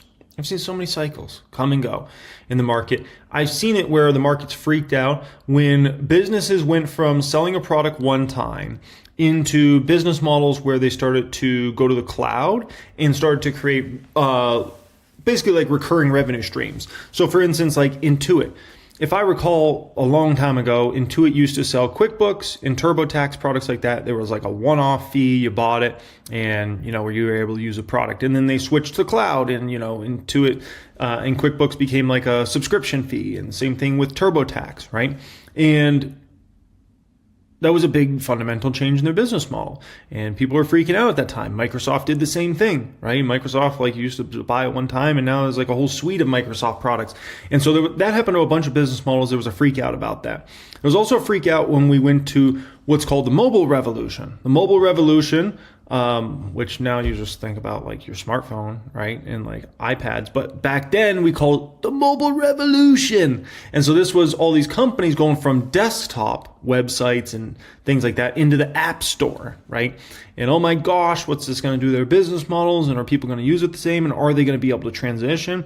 Even Meta, which was called Facebook back then, there was a lot of big questions about, I don't know, like are they going to be able to make the Facebook website onto an app? That was a real question, ladies and gentlemen, okay? That was serious. I know nowadays we look back and we're like, are you kidding me? That was so stupid. They were wondering if like they could make Facebook into an app. What? Like, of course they could. No, people were like, I don't know if they can do it. I don't know if they're going to be able to monetize the same. It's a lot smaller device. They're not going to be able to place the ad here. How silly was all this looking back? But it caused sell-offs. People were concerned. They were seriously concerned. They're not going to be able to monetize the way they can monetize on the desktop. Dude, have you seen Facebook's revenues, Meta's revenues nowadays versus what they were back when these worries were coming out, 12, 14 years ago or whatever? Come on. So, this is a typical market being the market. It gets concerned, worried, becomes the big thing, and then all of a sudden people realize, oh, that was a little silly. Because I think if I was running a big company and I had access to amazing AI, I would say, listen, chatbot, look at my CRM software and make a better copy of it so I don't have to pay for it every month. Look, and that's in theory, okay, from a high level, that makes sense. But the reality is, let's take a Salesforce, the hundreds of thousands of customers they have. You're talking about decades of data, how instrumental they are to come. A lot of times, if you're an outside vendor to get in, just based on security and infrastructure and everything, it takes 2 years to even get a demo. So I think there's a view, is it going to be disruptive? Yeah. But I also think in my opinion, it's about the ripple effect. For every dollar spent on an NVIDIA chip, there's an $8 to $10 multiplier across software infrastructure. That's why my view is Microsoft, Oracle, you look at Nebius, you look at some of the infrastructure plays. I think what we essentially are going through what I'll view as almost like a DeepSeek type moment in tech. I view it as more of the golden buying opportunity given the CapEx, given the spending. I feel more convinced about the thesis today than I did before earnings. There has been this other argument about spending, but specifically from corporate clients who are now just spending more on AI. That's what they're focusing in on. Everyone's trying to grapple and figure out how they make their company more proficient, more better, kill costs. And that comes at the sake of spending on enterprise software. Do you think that's fair? No, I think that is fair. And that's why in the near term, it's a headwind relative to 67% of IT budgets right now have to have some sort of AI focus. But my whole point is that as the use cases play out, and we've seen with Palantir front and center is really the one that's almost been the poster child. I think you'll see with Mongo, Snowflake, and others, they will play huge roles in the build out, because I don't believe the AI revolution will not get to the heights that we believe it will without software, without infrastructure, without Microsoft, without Oracle. And that's why, I think some of this nerves here is, I think it's misguided relative to when we look at this year. This is going to be viewed as more the opportunity to own some of these winners rather than the time there was a structural sort of short. Dude, my phone is blowing up because of your outfit. Viewers love it. Well, absolutely love it. And I actually thought I thought we were going to match, but I guess I never got. Wish. He came in wearing something similar. I'm on board. Listen, I wanted to ask you about the hyperscalers, like the business model changing. It's not asset light anymore. They're spending a ton on, obviously, the data centers. But Katrina Dudley had such a great answer that I'd rather ask you about that. I mean, her take is they're just digging a deeper moat with every $1 billion of CapEx they're spending, and that makes a lot of sense. It's an arms race. I mean, the reality is you're building Vegas 1950s from the ground. You're building Dubai from 25 years. I mean, you're essentially building new cities, new infrastructure. Big tech right now, they're not going to slow down. That's why you talk about $700 billion, what ultimately will be $1 trillion spent. And that's why they need to do this, because if they sit back and watch from the stands, then they'll be out of a fourth industrial revolution. We're only in year 3 of an 8 to 10 year build out. So when there is disruption coming, is it from them or is it from AI startups? Because some of the sell-off we've had, I think there was like a tax strategy AI startup that just announced, and it made Charles Schwab and other stocks like that sell off. Are they the disruptors, or is it these foundational models, the hyperscalers, that are going to be doing the disrupting? Look, I think it's a combination. I mean, it's my view. Like, look, for the first time in 30 years, the U.S. is ahead of China when it comes to tech. So this is going to be a time of innovation in this country in terms of startups, in terms of the hyperscalers, in terms of what I believe is going to be also a lot of M&A as it plays out. You're going to go through white knuckle moments like we're seeing over the last few weeks. But when you look at earnings, you look at CapEx, it's like follow the yellow brick road, follow CapEx. As CapEx continues to increase, that's bullish for the tech trade. And those derivatives, you could argue, are going to go into energy, financials, healthcare, as it plays out in terms of broadening market. I just want to call out a client from my Huntington Bank, writes in and says, tell Dan Vernon Reed from Living Color called and wants his jacket back. I like it's the cult of personality, bro. Look, I mean, and this is, look, it's one, like, we dress the way we call stocks, maybe a little unconventional, but again, it's like, it's one, like, it's adding some colors to this AI revolution. I literally want to put in an order for that blazer. You can, if you go to danivesclothing.com, so. Oh my gosh. Wow. I didn't know he was selling clothes. Holy smokes, the market has gotten rough. No, do I have anything to add there? If we think about the complaint the stock market got the last several years, what is the big complaint? The market will not broaden out. It's just concentrated in the very biggest stocks, right? It's hard to complain about the market anymore. Think about it. The complaints about there was really 2 complaints about the market last couple of years. One is too many stocks are high flying, right? Because there were a lot of stocks that were high flying. That's not the case anymore. The high flyers have been destroyed. Bitcoin's been destroyed. Ethereum's been destroyed. That's not really the case in 2026 anymore at this point in time, right? And the second thing was the market won't broaden. The market's broad now at this point in time, right? In a major, major way. Tom Lee. And head of research. Welcome back. Great to see you, Scott. So what do you make of the price action today? This was a undoubtedly better than expected jobs report. Yields ticked up, maybe expectations of cuts by the Fed ticked down. We're trying to just figure it all out today? Yes, I think the macro is a little confusing for investors at the moment because we not only have a new Fed chair that's announced and his policy stance isn't clear, but I think investors have been thinking AI was going to eat the jobs market, but we have a pretty decent jobs report. I think it's going to put a lot of weight, and we of course had a weak retail sales, but it's going to put a lot of weight on Friday's CPI report, because if that comes in tame, at least the market can understand that the inflation part of the Fed's equation is cooling. And of course, now if the job market is showing decent strength, it kind of relieves us from a macro perspective, because at least we're not seeing an economic downturn. How about the fact that the market's been a little frazzled? That's the word I've been using today lately. Bespoke points it out. For the first time in history, the S&P went from overbought to oversold back to overbought in a week or less. Goldman's Tony Pasquarello, Tom, says he can't recall a time that was this noisy, this high velocity, this wide open. What about you?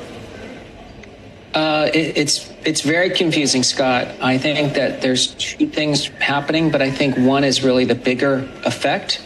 I think the smaller effect is that AI, as you know, has gone from being this sort of driver of S&P earnings. Now the market questioning, is AI just wrecking tech so badly that it's bad for the stock market? And also, they're not buying the data centers and hyperscalers anymore. They're actually trying to buy the bullets, not the armies. But I think the bigger effect is that gold has become like this singular monolithic trade that's worked. But gold now is a $40 trillion market. X the Mag 7, the S&P's $40 trillion.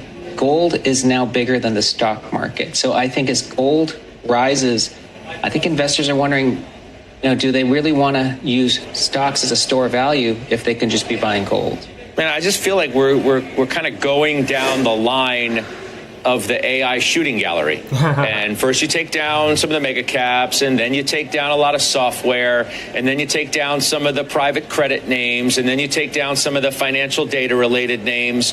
Is that just how it's going to be? We're just trying to guess on who's going to be disrupted the most? Well, I do think AI's capabilities, Scott, are showing improvements. Maybe, as they say, doubling every 7 months, and now it's going from mediocre to quite good and substituting some jobs. I think that, of course, is rattling markets. But at the end of the day, and this is a half full perspective, it's kind of proof of productivity. So to me, I think what we're seeing is that there is a payoff coming from AI, because for software companies, for the ones that are actually truly disrupted by AI, that actually is a cost savings for a client. So I think it ultimately is productivity. Tom, when someone like David Einhorn comes on today and says, quote, I think this is the most expensive market that we've been in, can you argue with that? I mean, you can say that it's pricey. Others would say, well, it's justified because look at how earnings are beating expectations. How do you parse that out? Well, I mean, on a relative basis, his statement is correct because, as the late Art Cashin said, bull markets don't die of old age. They get murdered by the Fed. So every year, the market does get a little more relatively expensive, even if earnings are good. But this year is pretty unique. Earnings growth is accelerating.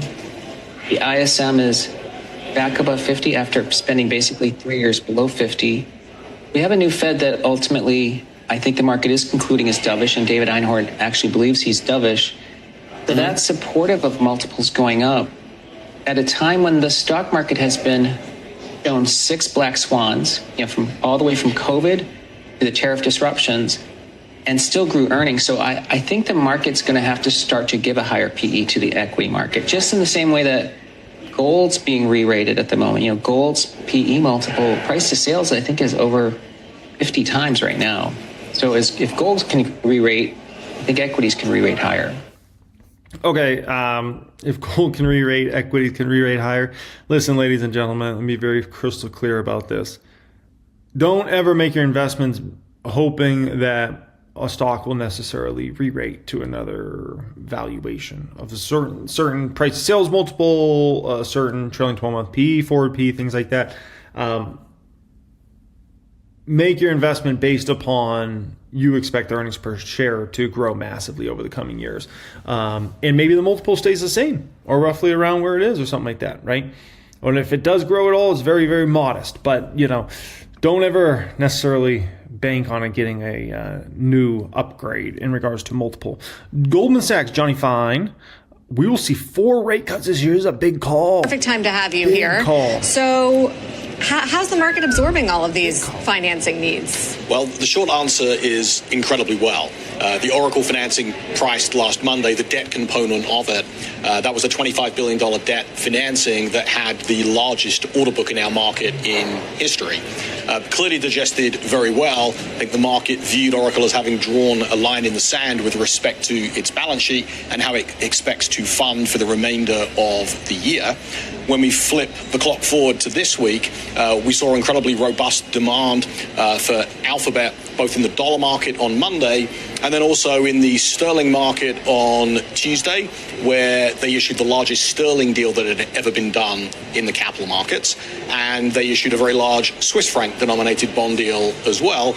Also the largest non-domestic Swiss deal that was ever done in the market. It's been quite a run, and it's been like a real pleasure and an honor to represent these companies. Who's buying all this debt? Oh, it's an incredibly broad array of institutional investors around the world. I think on the Oracle deal, there was close to 3,000 line items in terms of investor participation. Obviously, the international markets don't have the same breadth or size as the US, but these are very robust, very broadly distributed securities to largely an institutional investor base. Does the market draw a line in terms of who can do this, or how much, or what the balance sheet looks like? All of these capital markets are open to the full range of investment-grade borrowers.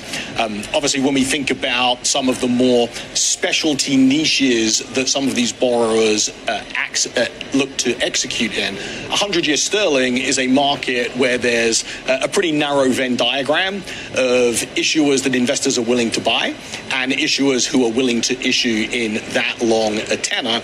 Obviously, Alphabet and many other long-standing, large-cap, very well-rated companies will continue to have access to that market. I'm not convinced there's going to be an enormous splurge of 100-year activity, but we've seen over time a lot of activity in 100-year dollars. This is the first, as mentioned, tech deal in 100-year sterling. I think it's a lot of fun. It's a super interesting market, and obviously a little niche, but getting $1 billion sterling done in 100 years was quite a transaction.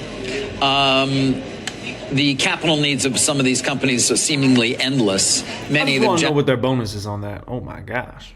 Or at least used to generate a lot of free cash flow. Not as much anymore, if that at all. But I just wonder, given what a good time it would seem to be to borrow, do you encourage them to get back into the market sooner than they otherwise would?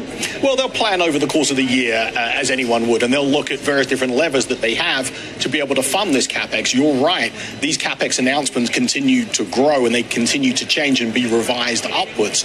Just in the last 2 weeks of earnings announcements, And listen, ladies and gentlemen, that's the scariest part. We don't know where the end is. Like, these companies just blew the top off. All of them went way high, at least in terms of Amazon, Google, Meta.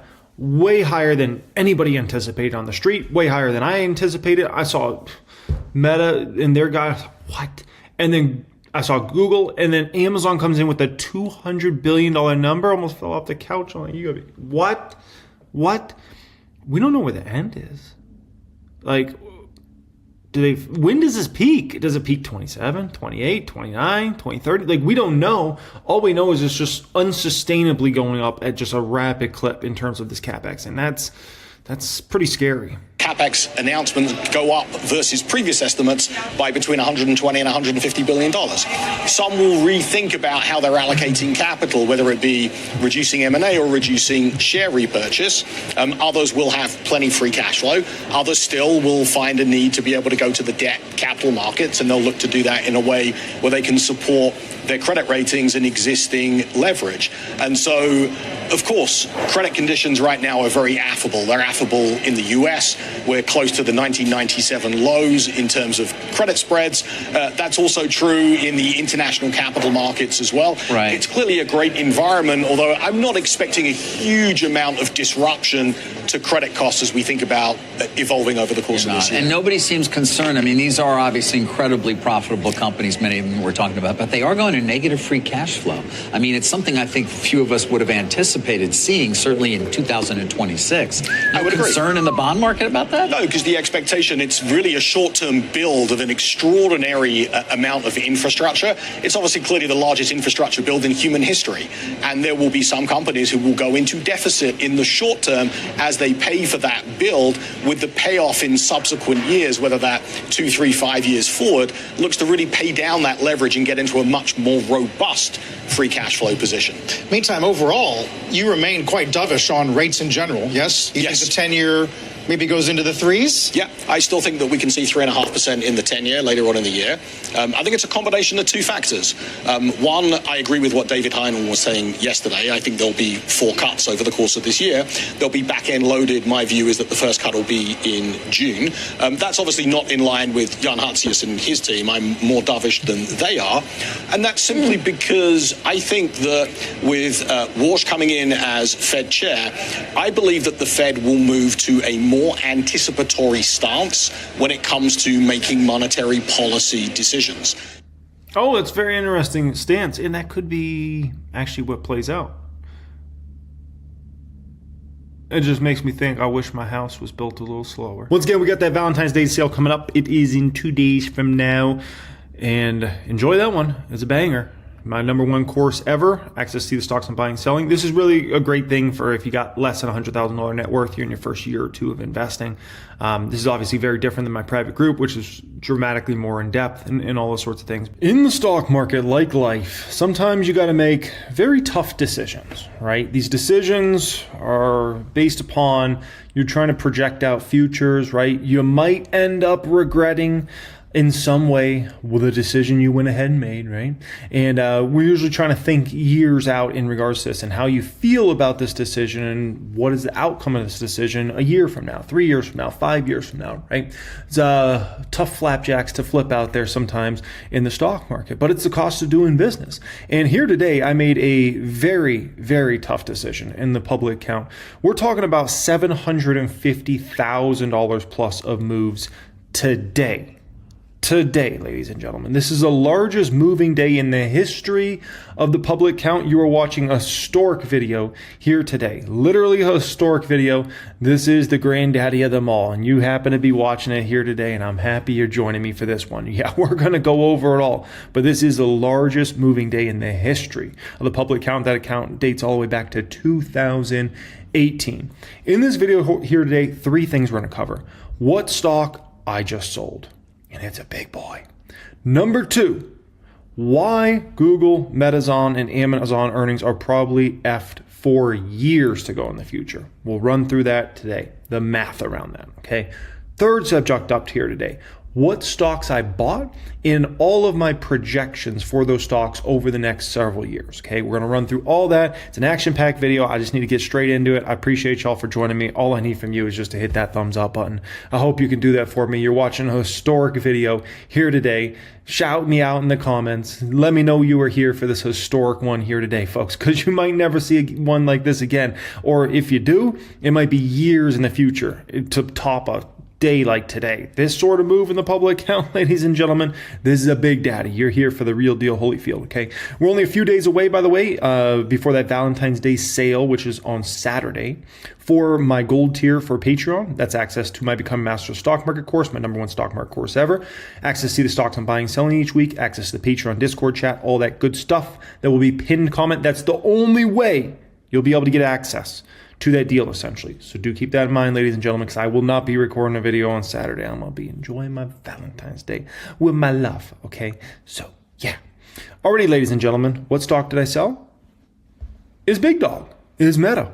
I did sell Meta here today. Now, going into this sale of Meta stock here today, it weighed over 30% of the portfolio. It's been a big dog. I have not minded the stock being a big dog. It's a great company, top tier company, one of the best companies in the world, right? And I'm up $888,000 on that position, right? $184,000 cost basis, and the current value is obviously well over $1 million, right? And I have taken some profits on Meta last year as well, but like smaller profits. And that's more just for some kind of allocation to allocate to some other stocks type thing. This is a little bit different of a move here today in regards to Meta. So I had to sell out of I sold out of 600 shares of Meta here today, which is significant. That's a $400,000 move for those keeping track of math at home, okay? Yeah, and I mean, look at these shares I had to sell. I'm selling shares I bought way back in 2018, ladies and gentlemen. Shares I bought in 2022 during the big crash, right? And I think something you can learn from me buying all those shares is, one, I'm buying over time, right? Building out a position over years in a great company. And two, think about this. Like, look at, I bet you I probably thought I was getting near the bottom right here when I bought these 35 shares of Meta on September 13th, 2022, right? Cost basis 153. Do not forget, shortly after that, Meta fell to $88, fell 50% from there. Shh. Just understand, stocks can always go lower. They can always go lower. Now, after this sale, Meta is still the number one biggest position in the public count. It makes up almost 19% of the portfolio. So with what we're about to go over, it's not good for Meta. But with that being said, I still am confident enough in Meta for it to be the biggest position in the public count. I've just lost a lot of confidence on the upside potential of Meta that I previously had.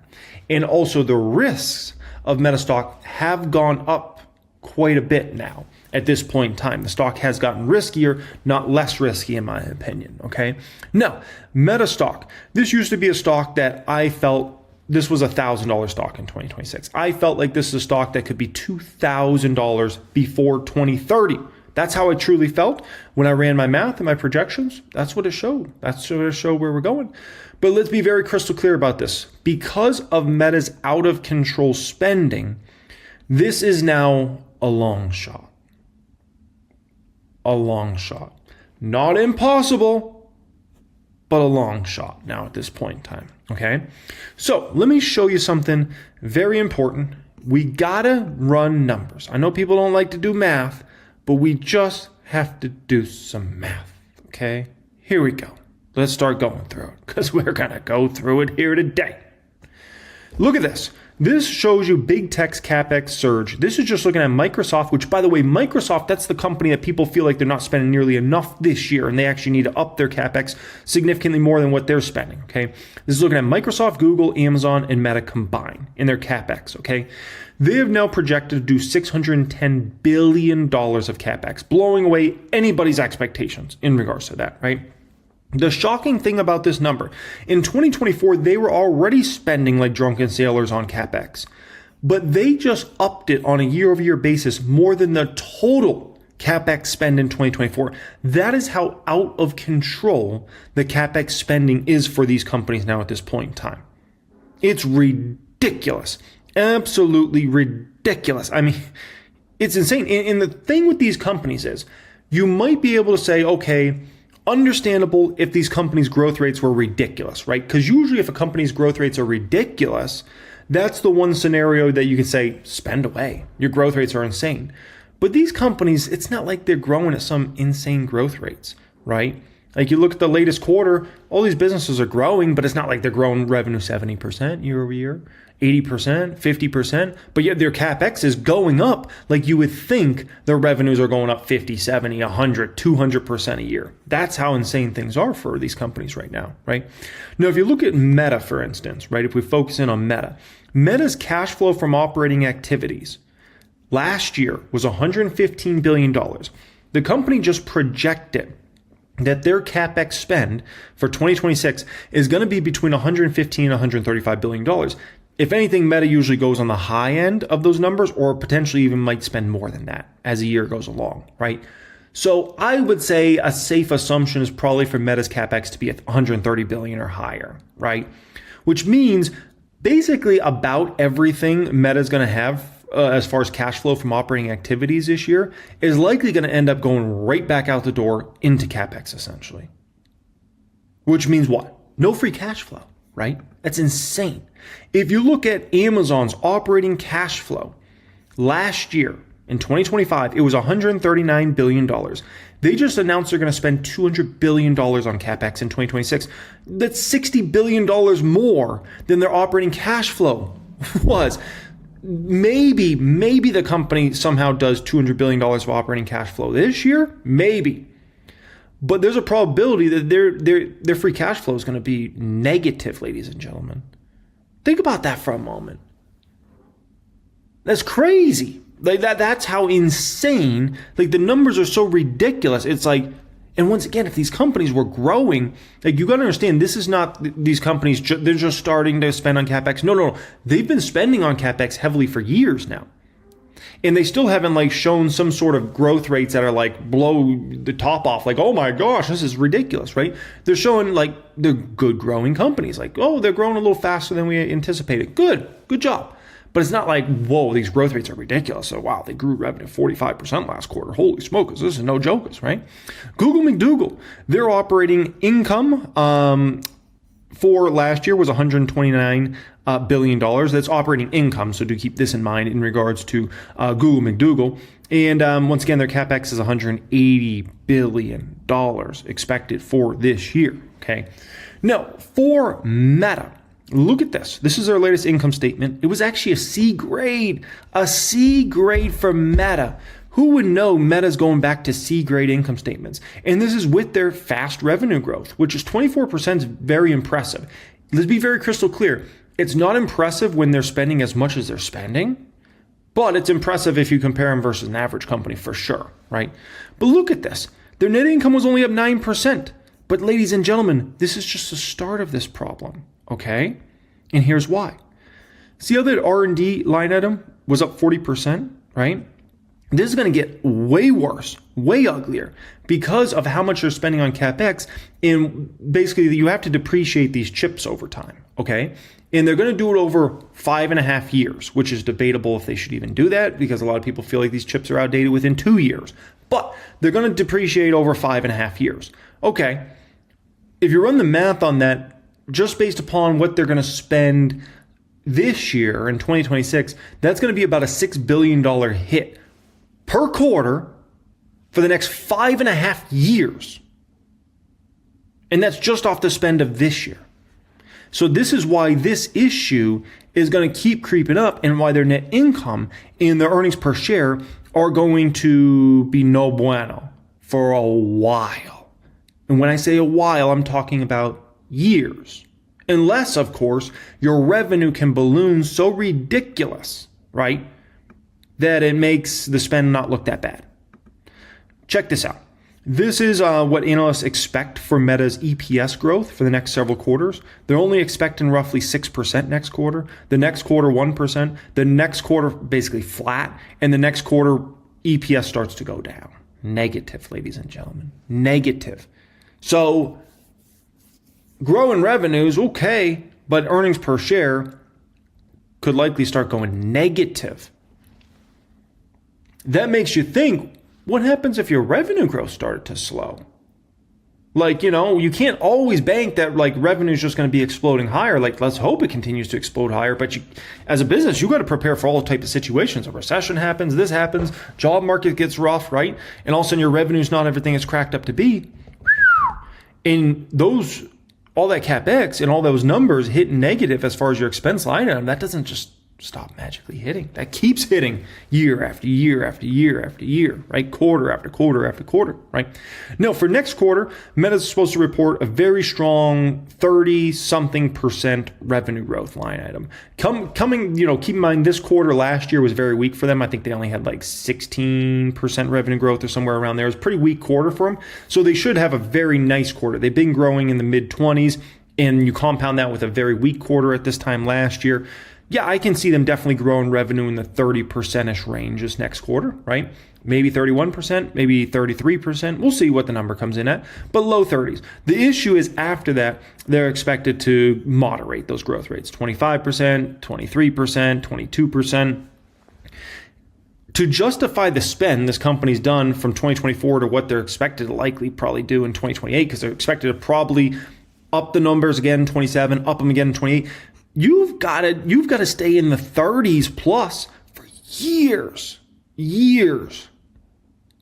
Not like we got to just have a quarter where we have 30% revenue growth. No. You got to grow at 30% plus clip for years to go in the future.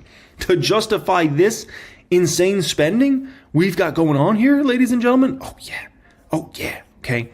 Now, here's how scary it can be. These are my new revised Meta projections based upon how insane they're going with their CapEx numbers. Check this out. I have them under a bull case assumption growing revenue 22% on average 2026 to 2029, okay? Net income, I have under my bull case growing 10% per year on average. That's a big stretch. That's a big stretch, okay? 22% top line, 10% bottom line, 25 to 30 P is probably what they would pay for Meta in that scenario. And you get maybe a 6% to 11% compound annual growth. That's not good. No bueno. Base case. 19, this is base case just fancy for what I actually expect to happen. And I can't believe I've had to revise my net income this bad. But the spend is so ridiculous, I have no choice, okay? Revenue growth, 19% on average per year over the next 4 years. 5% net income growth, okay? Look at what happens to the net income margins. They go from 29% all the way down to 18%. We already see Meta under margin pressure, right? And this is just a start, ladies and gentlemen. It's going to get a lot worse. 21 to 26 PE for the stock.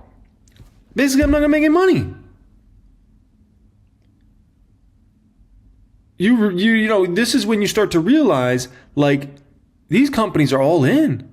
They're really all in.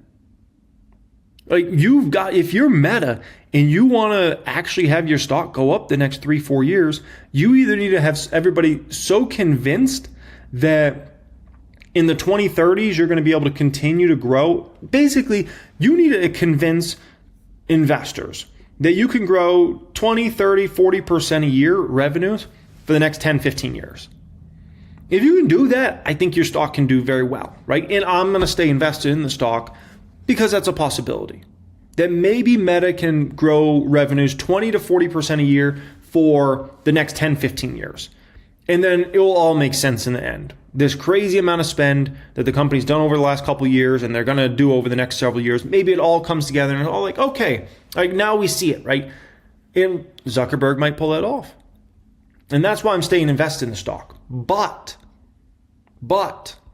the risks have gone up a lot, and I mean a lot, on a company like this. And they're not the only ones, right? No, think about buying a stock like Meta pre-2025. So let's just call it before 2025. What were you buying? And this shows you how much the fundamentals of the company have changed, okay?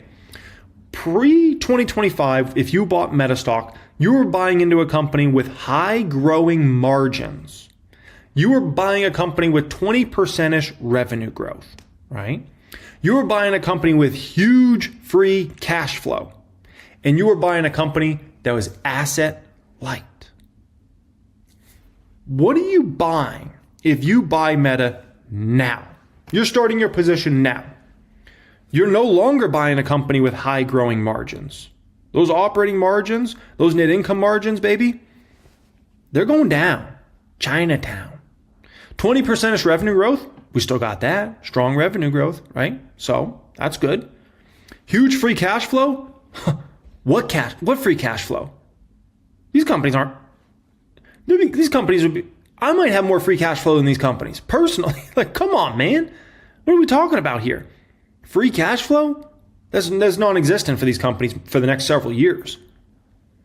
Unless they just magically stop spending on CapEx, and then there's going to be big questions about, oh my gosh, right? And then asset light? No, these companies are no longer asset light. You know, that was the old them. Now they're going asset heavy. Whew. Data centers all over the place. All this infrastructure like insanity, right? Not asset light anymore. Nope. So, you know, that's the situation we have here, right? Now, the other risk of me selling shares in Meta here is what if Zuckerberg starts to decrease the spend in 27, 28, right?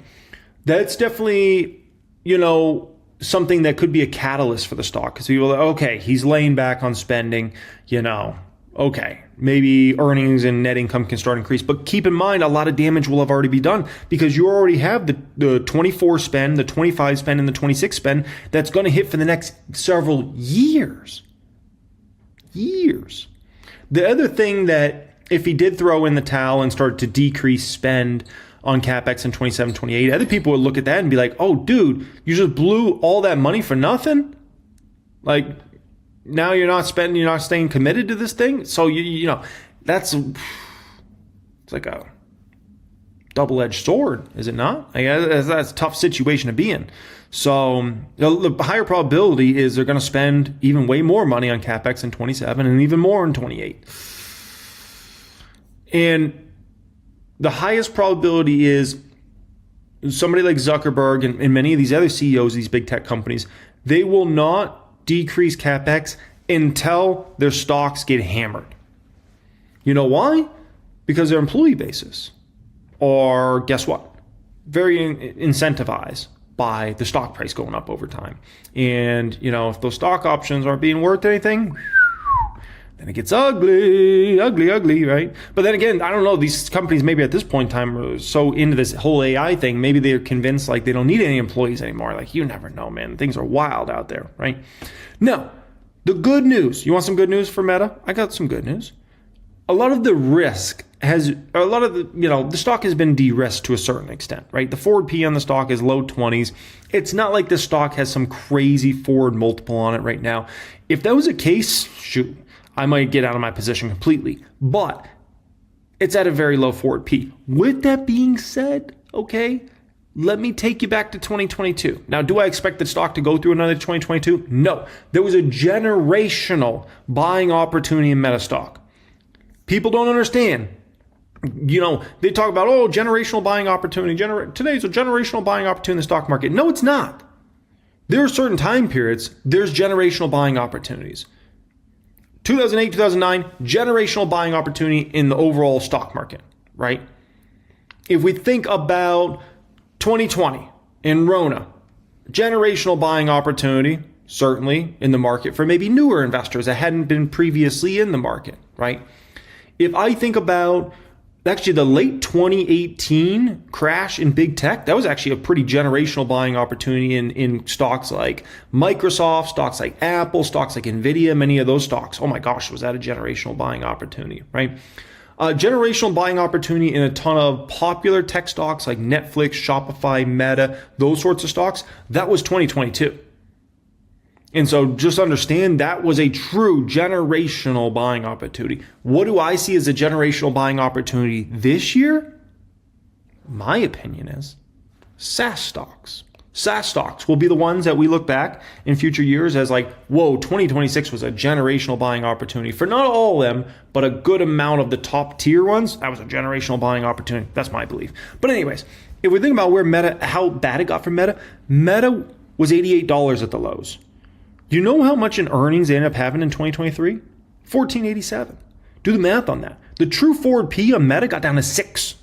So we're pretty low on forward P for the stock, but just understand it can always get worse, right? That's crazy to look back at that now, right? Insane. Now, let me say a good hello to the tax man. Public count already. We're not even to Valentine's Day. We're not even to the Patreon sale yet. Are you flipping my flapjacks? We're already at $351,000 of profits taken in the public count this year. Oh my gosh. Taxman loves me. Boy, does that taxman love me. Okay, now from here, let's talk about stocks I bought today and the upside for these stocks overall. Okay, first up, ServiceNow. Ticker symbol on this one, NOW. Brand new buy, ladies and gentlemen, to the public count. Imagine that, brand new buy, and it's not even the main subject of the video. Holy smokers, that ain't no dang jokers. $101,000 buy here. Filled that at 101.37. Listen, these SaaS stocks, I'll show you my projections on ServiceNow in just a moment. These SaaS stocks are close to a bottom, but they might not be there, okay? But they're closer rather than not. It's just been straight down for these babies. It's been ugly. No one cares about them. No one. I mean, I don't want to say no one cares about them. It seems like everybody's paying attention to them, but it seems like everybody's scared to catch the falling knives. And I get it. ServiceNow could go to 80. It could go to 75. It could go to 85, right? So you step in today, like myself, you buy at 101, and then you're looking at the stock, a few weeks from now or a few months from now at 79. And you're like, what the heck, right? That's a risk you got to be willing to take as a big boy investor in the market. Meta, I showed you, I got Meta shares at 150 something in 2022. And then not very long after, the stock was 88. At the end of the day, oh yeah, I would have loved to buy every share rated 88. Oh, it would have been so great. Not realistic. It's stupid. You can't play for that. I'm not playing that I'm going to buy ServiceNow right at the bottom. Maybe ServiceNow hit its low today. Maybe it didn't. Maybe its low is a year from now. Maybe its low is next week. Maybe its low is next month. I don't know. We'll see. All I know is I believe I'm getting a great deal on the stock. Why? Let me show you my projections for ServiceNow. 20% revenue growth per year under my bull case assumption. This is going to be a huge bump up year in their net income in 26, and really it's just because they had a lot of one-offs that hurt them in 25. So they should do somewhere around $4 billion in net income in 26. Now, after that, I'm doing 25% on average under my bull case assumptions. So this scenario puts them at $27.5 billion of revenue, 2029, and right around $8 billion of net income. 29% net income margins here. Now, if you got a SaaS related company, I know right now no one wants to pay anything for SaaS valuations, but this is not the normal. We're going through a generational buying opportunity on these stocks, right? But usually these stocks trade at higher multiples because the stock market understands these are some of the best business models in the world. They got recurring revenue streams. They're insanely tied in with these businesses. If anything, ServiceNow is pushing harder into companies and becoming more core to them than the inverse of that happening, right? And if you're actually in the real world, you know this. If you're in big corporations, you know this, right? But the stock market's ridiculous right now, so that is what it is, right?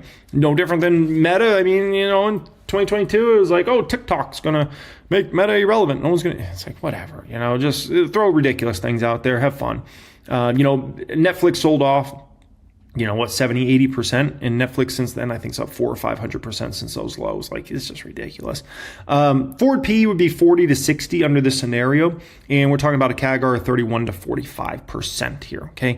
Base case. So base case for ServiceNow is 17% revenue growth. This is basically, once again, just what I'm expecting. 17% revenue growth on average, 2026 to 2029. And then I have 22% net income growth. So that puts them at just under $25 billion of revenue come 2029 and about $7.3 billion of net income. 30, 35 PE is pretty fair for a company at these sorts of growth rates. I think that's even low, actually, but I'd rather be a little conservative. I'm getting well over 20% plus CAGR in ServiceNow. That's why I'm buying ServiceNow. It's a 20% plus CAGR under my base case, and I think my base case might be conservative. Yeah. I got to take advantage of that, right? Bear case for ServiceNow. This is another reason why I got to take advantage. Even under my bear case assumption, the stock's still at money. The stock's probably, even in my bear case scenario, the stock likely beats the stock market the next 4 years. Put me in, coach. I got to buy it. 12% revenue growth. This would be bad. Let me be very crystal clear. For ServiceNow to only grow at 12% clip per year, 26, 29, that would be bad. 12% net income growth, 27 to 29, right?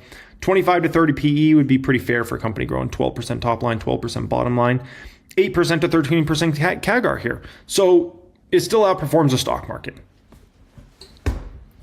Sell it. I don't care. Send it down to 70, send it down to 80, whatever. The market's going to be what the market's going to be. If they think they're just going to replace ServiceNow, study up. I don't know what else to tell you.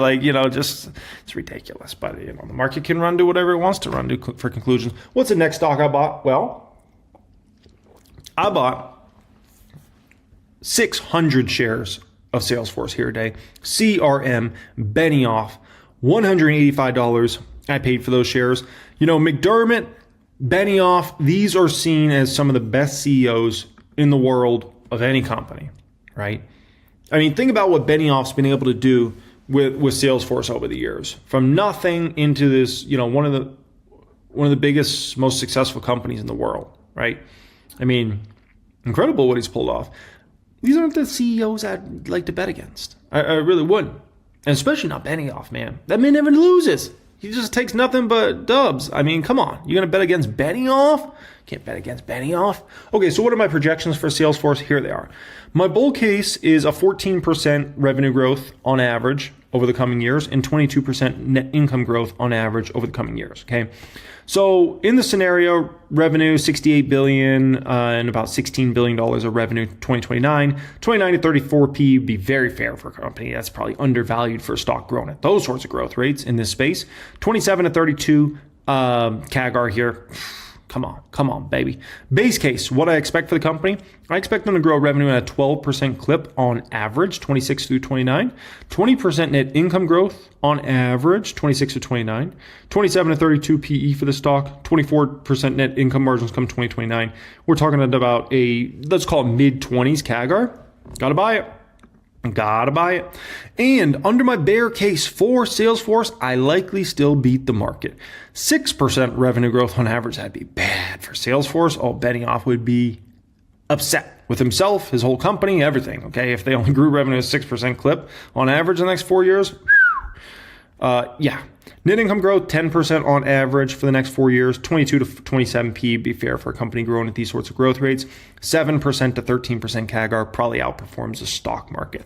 So once again, this is why I got to buy Salesforce. And this is why I got to buy ServiceNow right now. These stocks, high probability, they're big money makers for me over the next 3 or 4 years. Big money makers, not like, oh, we made a little bit. No, we probably double up or more than double up our money over the next 3 or 4 years. And even under a bear case assumption, guess what? I probably still beat the stock market. And, that's why we play this game, is it not? It's a lot of fun, but we also play to beat the stock market. And so I'm willing to take some bets here, right? And so, Salesforce, ServiceNow, those companies are so intertwined with businesses. They have so many different product suites they sell, and the way they integrate into businesses, and the way they land and then expand, I think is very underrated with these companies. And, to try to, I don't think people understand. They think people are just going to vibe code Slack or vibe code, different sales processes or ServiceNow or any of these different softwares, right? Okay, go try to do that and then see how many errors and issues it has, right? I'm not saying there aren't some things that you might be able to replicate and do out there. That's always possible, right? But some of these more integrated companies to do what they do and have no bugs and issues, and then let's say you wanted to replicate Zoom. Okay, so you vibe code a new Zoom. Okay, great. All right. And then what are you going to send all your clients, some weird link that's not a Zoom link? And all of a sudden they have bugs and it's costing you all this money instead of just paying Zoom a small amount you pay each year, right? And you take it down through all the different softwares and services. Some, that are very easy to replicate, you might be able to do that with. But it's and also remember, all these different, it's not free to do this. That costs a bunch of money as well. And you have to have people manage this, So anyways, and of course they're saying, well, things are going to get better over the future years. Sure, yeah, they'll get better. So won't these companies get better?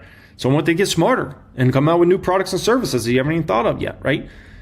So there's a million different factors. And then if code is too close or products are too mimicky to other products, big lawsuits are coming to companies like Anthropic and any others that want to try to replicate other big SaaS. All I'm going to say is the death of everything in SaaS has been greatly exaggerated.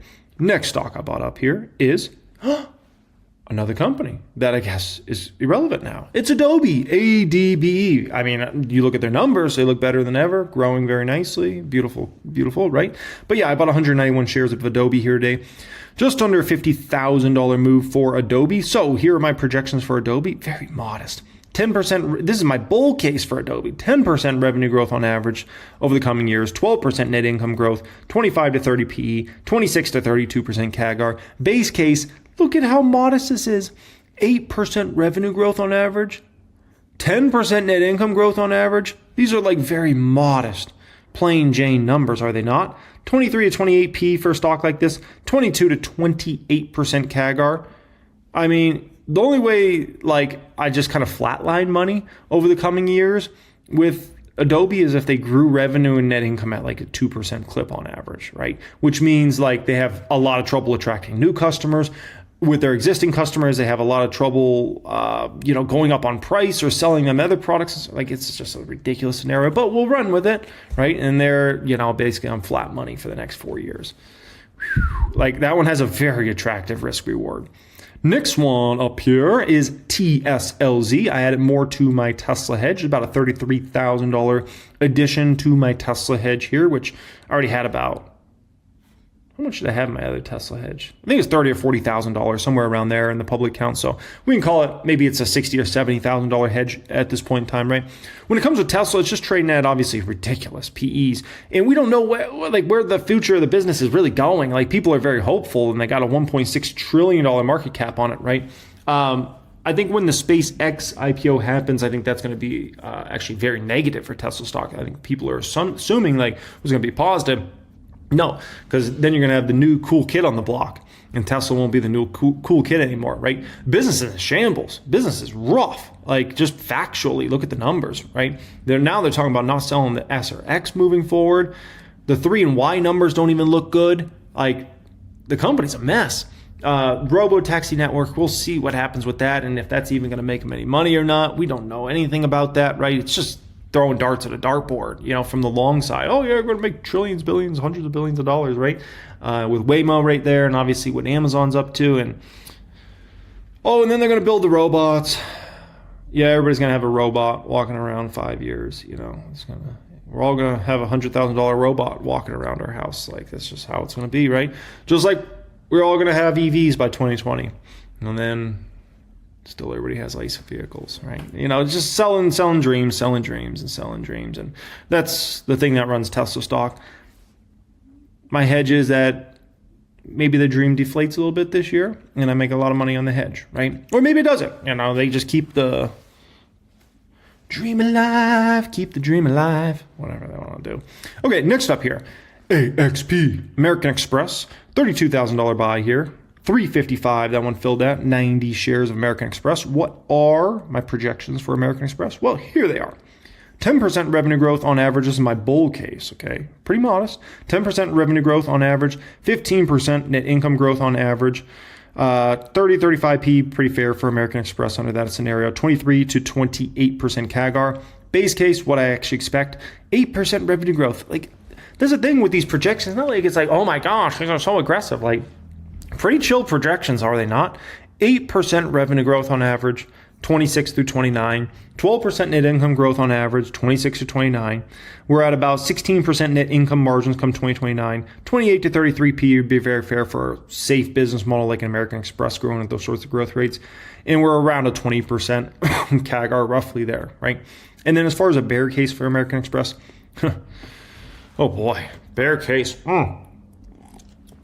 I mean, this would probably be if we had a pretty good-sized recession in the next 4 years, which is always possible, right? There's also a possibility the economy gets a lot stronger. But anyways, 5% revenue growth on average next 4 years, 8% on average net income growth, 2025 PE, and we're talking about a CAGR 4% low end, 10% high end. Not bad, not bad. Next stock up here. Oh boy.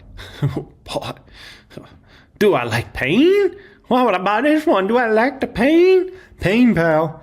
Yep, 860 shares. Almost a $35,000 buy here with Pain Pal. I guess I didn't have enough, right? I'm just like, kick me some more, Pain Pal. Well, here's the thing with Pain Pal. It's at a 6 forward P. Come on, man. Like, they're buying every share in sight. The forward P's down here. Like, I mean, I guess it can go to a forward P of 3, 4. Can it really go down much more? I know there's some chatter on X here today about the incentive structure of the new CEO, which is essentially in the next 3 years, he's highly incentivized to get the stock to at least $100 and then $120. If he can do that, he gets himself some fatty compensation, I can tell you that. And gosh, like he's set up in a pretty good position. Like the company's growing and they're at a forward P of this. Like, come on, man, come on. So in the stock market, you're going to make some, you look at a move like today, what I did with Meta. I could look back at this. I could have regrets about, I shouldn't have sold. Meta went to run to 2,000 over the next 3 years, and the stocks I bought didn't do as well, right? I could have regrets from I should have sold more. Look I was right. Meta was a lagger over the last, from 26 to 28 or to 29. And these other stocks did so much better. I should have sold all my Meta shares. Don't matter what, you're always going to have some level of regret. For me personally, it doesn't even hit me because it just keep it moving. It's like, the way I look at it is like, you're a boxer and you're in a fight and it's like you get hit with a punch. And it's like, I guess you can look back with regret on like, oh, I should have dodged that. Who cares? You keep it moving. You just learn, you keep adapting, you keep moving forward. Like, it just is what it is. So I don't even worry about that whole regret part of, it's just like, it's a cost of doing business. No matter what happened today, I can look back with today and say, I should have sold more, or I shouldn't have sold as much, or I should have sold none. Like, no matter what, I can't technically be right?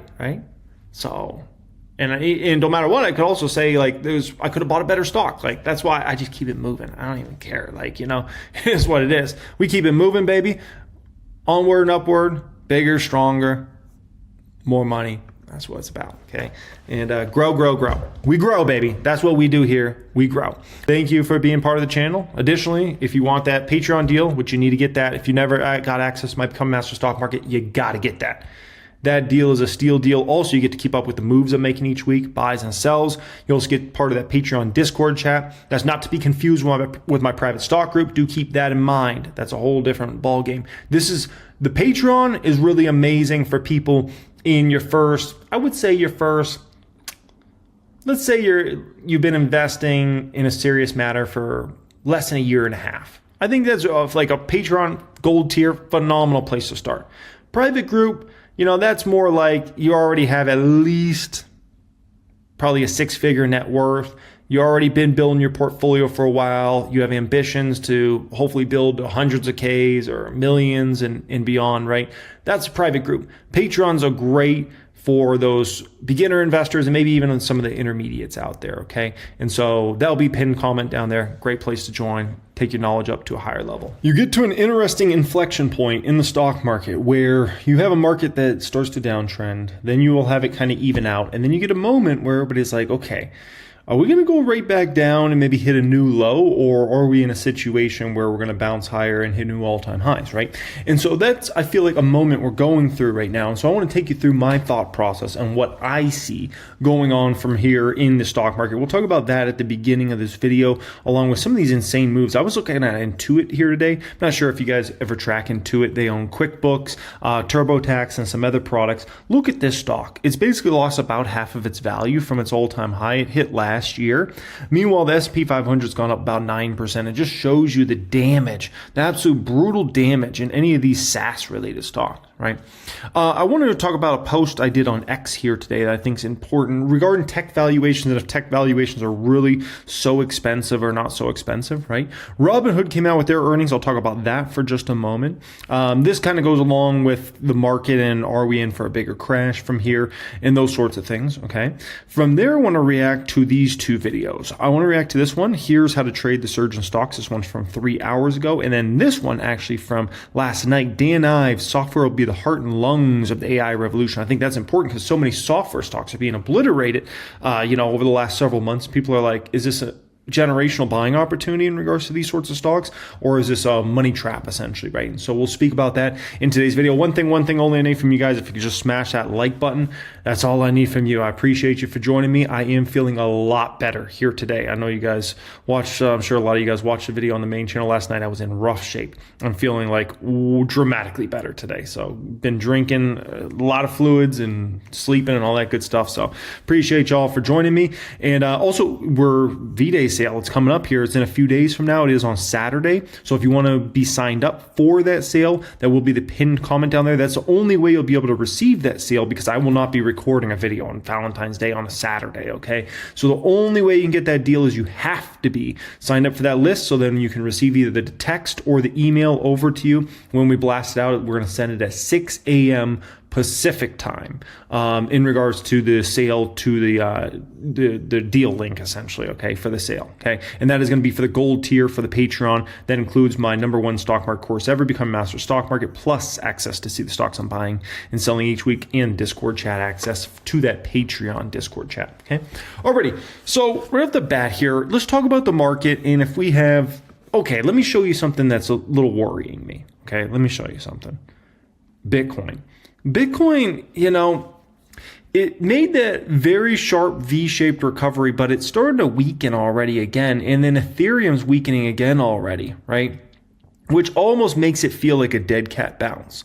A dead cat bounce, that's something that's you'll hear talked about in the stock market sometimes. It's when a stock is crashing and then all of a sudden, it's gone down dramatically, and then all of a sudden it has like some little short V-shaped recovery, right? And it's like, pew, and everybody's like, woo, we're back, right? Even though you're down like 50%, and it's like, oh, it went up 10%, now we're coming back, baby, right? All to go lower and lower and lower from there, right? And so essentially, that's what we are starting to wonder is this going on with Bitcoin? Because this was like, just a very insane V here, right? But ultimately, like, it's just giving back those gains, and it looks like there just continues to be selling pressure on this asset, right? Same exact thing with Ethereum, same exact thing. It bounced hard, but now it's just flatlining and kind of trending down.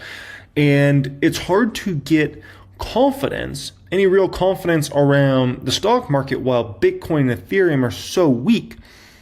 Obviously, those don't have any ramifications for, like, if stocks go up and down from like a perspective of, it's not like they're stocks, right? But they do from a standpoint of, are people wanting to take risk or not, right? And generally speaking, if the NASDAQ's going higher, Bitcoin's going higher, right? And if Ethereum's going higher, the NASDAQ's going dramatically higher, right? So generally speaking, that's kind of how it works. And so those was the ones just showing weakness here is definitely problematic. Now, something else I want to show you guys here that I think is very, very important. Also, it was an interesting day in the market today because I was watching a lot of stocks just lose gains, man. They just lost gains and gains and gains as the trading day went on, right? But another thing I want to talk about here in regards to this whole market drop situation is this is the latest FINRA data from margin debt outstanding is ridiculous, right? $1.2 billion hit an all-time high in December. Obviously, we're in February now, so we're waiting on the January numbers. But this is ugly, man. I mean, margin debt's out of control. It's out of control. It makes me think sometimes in the stock market, you can have a short-term drop in the market where stocks will go down, assets will go down. And it's not because, the economy's crashing or like you're having a major recession or something like that, right? But it could be because of overvaluation that could happen in some assets sometimes. Sometimes it just has to do with debt, right? And people going too margined out. And it does feel like people have probably gotten a little too crazy with some of the margin-like activity.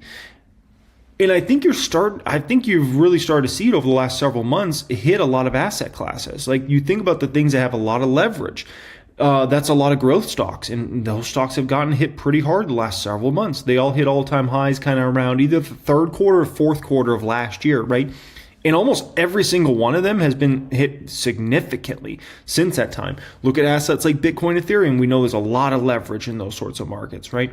Even look at what's kind of going on in the private credit markets. It's getting a little ugly in regards to that, and also how that's affecting these SaaS-related stocks, because there's also sell-offs going on in SaaS stocks that's way beyond just like, AI fears about AI might do this or AI might do that. It also, as because of certain things that go on in the VC space and private credit, that's actually affecting SaaS valuations as well, where people are having to liquidate out of this to cover something else. So it feels like we got a situation here where we got to unload leverage, right? Which means what? It means assets go lower, right? The biggest question is how how much do we have to unload?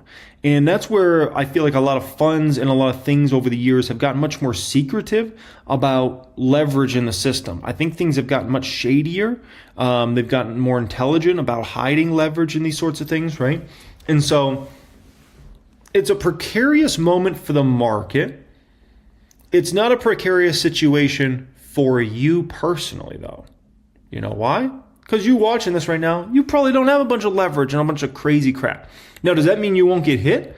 No, if leverage has to come out of the system and valuations go down, right? Well, your portfolio is going to go down short term. But the difference is you're not going to get liquidated.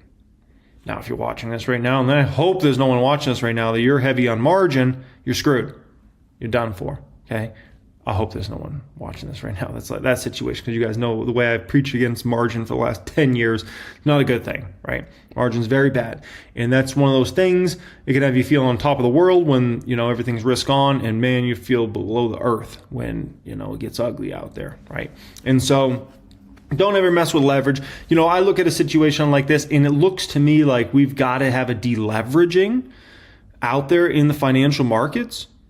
And that means ugly things for a lot of individuals. A lot of funds are going to go belly up.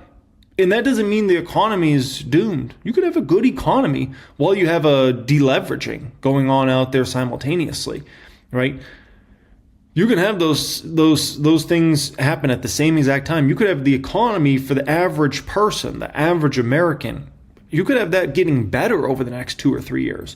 Meanwhile, you have, let's call it some of these individuals have gotten way overexposed to risk and leveraging on that risk, right? Like some of these markets, we don't even know how much leverage. Like we've heard about 2-to-1 leverage, but we've also heard about 5-to-1, 10-to-1 leverage, 100-to-1 leverage. It's out of control, right? And then obviously with what goes on in the predictions market and all that, I mean, there's just messiness on top of messiness, right? And so it feels like we've got to have a deleveraging. And so now you could say, what could be the thing to get it to go crazy? That would be if some sort of black swan event happened. If some sort of black swan event came out of nowhere, that would be the match to really just, have ultimately that deleveraging come. I kind of welcome it. I don't mind it. Something that makes me feel uncomfortable in the market is when I see leverage going crazy. Naturally, over time, margin debt should go up as the market gets bigger, right? But I don't like the levels we're at right now. I'll just be honest with you guys. I don't like any of that. And so my hope is it continues to happen and we get a healthier market overall, right? It makes for more attractive valuations. It just does. Like look at SaaS. The SaaS is a perfect example, right? Look at SaaS valuations for almost any SaaS related company right now versus where it was 6 months ago or 9 months ago. It's dramatically cheaper, is it not? Dramatically cheaper. And you can look at any asset like that. Like you could say Ethereum, right? Let's say you're a big believer in Ethereum. Would you rather buy Ethereum at 4,800 like it was a few months ago? Or would you rather buy it at 2,000 like it is now? Or would you rather buy it at 1,000 like it could be going over the next 6 to 9 months if the market continues to weaken, right? Would you rather buy Bitcoin at 30,000 like it might be if the Bitcoin cycle is accurate over the next 6 to 9 months? Or would you rather buy Bitcoin at 120,000 like it was, last year? I mean, my thing is I like to buy assets for cheaper, right? And so I don't necessarily see a massive stock market crash, but could I see some more deleveraging? I think that's very, very possible. I think that's very, very possible, ladies and gentlemen. And I don't think it's a bad thing. Let me be very crystal clear about that. I don't think it's a bad thing. Now, this is something I take issue with, right? This lady on CNBC, somebody that was commenting on, they got asked her about the markets and whatnot, right? And she was talking about, like, where do you look with tech valuations being so high, right? And I'm like, lady, what are we talking about tech valuations being so high? You were so far behind the ball, right? Like, I could understand people 9 months ago making the case that valuations are so high in the market, right? You could make a case around that 9 months ago. Fair. How you make a case around that now? You just can't. You know, I was talking about Meta's forward P's like under 20 now at this point in time. NVIDIA's forward P's like 20 range. If we look at companies like anything in almost a SaaS related space, you're getting them at by far and away the cheapest price to sales ratios, PE ratios, and forward PE ratios you've ever seen at all those companies' histories, right? So I just don't think you can make a strong argument right now that tech valuations are so high. That doesn't mean they can't go a little lower in the short term. All things are possible, right? Could we see Meta go 500? Sure. Why not? Why couldn't you? Of course you could. This is possible. Could we see Amazon go under 200? Sure. Could we see SaaS valuations go down another 5, 10, 15% from here? Sure. 50%? No. 10%? Sure. So I look out there and I see tech valuations that are among the most attractive in quite some time. With that being said, as a caveat, you've got to understand there's significant risk with how much these companies are spending on CapEx, right? And these companies feel like there's a big risk to them if they don't spend enough. But you've got to understand, these companies spending this much on all this CapEx is going to massively increase depreciation, which is going to hit, it looks like a lot of these companies are starting to take that line item hit in R&D area. And so their profitability over the next several years is not going to be nearly as impressive as you think it's going to be. Like, there's a potential here, ladies and gentlemen, where Meta's net income doesn't grow over the next 3 years and it goes down. You got to understand that. I don't think there's enough people have wrapped their head around that. Let me say that one more time. As a huge Meta shareholder, it's the biggest position in my public account. There's a potential that Meta's net income goes down over the next 3 years with no recession. It's very important everybody understands that. There's a potential that Amazon's net income goes down over the next 3 years with no recession. There's a potential that Google's net income goes down over the next 3 years with no recession. That's the part I think people are forgetting and not realizing in regards to this matter. And so that could mean that could also be why you're starting to see a lot of rotation. Like if we start putting pieces of this puzzle together, that could be why you're seeing rotation into a lot of these like, more Russell related areas or things that might actually give you earnings growth. Like you pull up a year to date of, let's pull, a good stock to pull up is Cake here. Cake got hit pretty hard today, but still look at the year to date for Cake. Is that what? Oh no, okay. I was like, that seems too insane. Year to date on Cake is 14%, right? Let's go ahead and compare that versus the QQQ, right, which is 100 biggest NASDAQ stocks. And then let's pull up Amazon, which is a stock of mine, a huge position for me. Let's pull up a stock like I own, which is a huge position for me, Meta. Let's pull up even a Mr. Softy, a Microsoft here, right? You know what the heck? Let's pull up NVIDIA as well, okay? And let's see how Cake performs versus these stocks year to date. Look at Cake. Cake, 14, almost 15% gain for the year. Meta's up 3%. NVIDIA's down. The Qs are down. Amazon's down a lot, almost 10%. And Mr. Softy's down over 12%. That's what we're talking about, putting the pieces of the puzzle together. And so I think that's why you're starting to see some real rotation out of some of the tech-related stuff and into, companies that actually, Cake's going to grow their earnings exponentially over the next 3 years. Meta, I'm not sure about. And that's my biggest position. And I'm honestly, I got to be honest with you guys, I'm actually not sure anymore because their CapEx is so ridiculous. And they're going to have to hit that depreciation. So the way Meta and Amazon and these companies are going to start to run, even Google, right? They're going to start to remind me of Wynn Resorts. I know it's insane. That's what they're starting to remind me of. Wynn Resorts. They build these huge resorts, right? Insanely expensive. And they have huge depreciation, right? And so then if you run adjusted EBITDA and you play all these tricks and in cash flow, the earnings will look much stronger than they are. But when you are playing a game of like just looking at the raw GAAP net income, Wynn Resorts is never going to super wow you because they take, every year, usually they take many hundreds of millions of dollars of depreciation, right? And Wynn just calls it depreciation. These other companies basically have to throw it in some other line items. They might throw it in G&A, they might throw it in R&D. They might throw it in both those line items. But it's basically depreciation on all these chips they're buying. They basically have to get depreciated substantially, right? So I don't think a lot of people understand this and maybe aren't super up to date on financial reports and how like income statements work and those sorts of things, but it's very important you get to do that ASAP, okay? Get that Become Master Stock Market course. It is the pinned comment down there. You're going to get a deal on that, okay? That'll get you up to a higher level so you kind of know exactly what I'm talking about and how all this stuff works, because it's very, very important. There's a big difference between buying Meta today and buying Meta, back when I was buying Meta. Big difference, okay? Okay, next up here, Hood.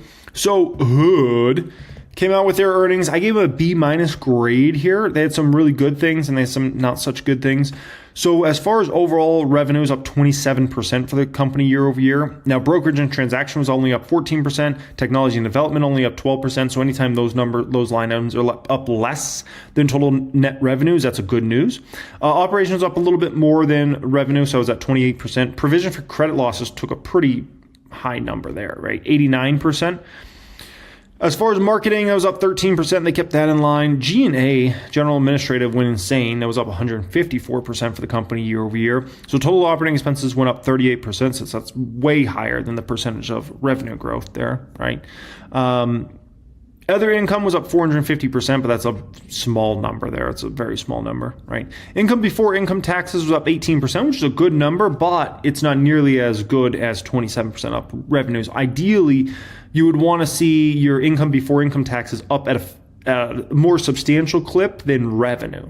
So you'd want to see this number up 30%, 35%, 40%, something like that, not less. So, it's good they're still growing that, but it's like, not up nearly as much as it should be. Now, additionally, they had this kind of one-off here for income taxes, a $358 million hit there, so that definitely hurt them. So their net income actually went down 34% year over year, and their diluted EPS went down quite substantially as well, right, to 66 cents from $1.01.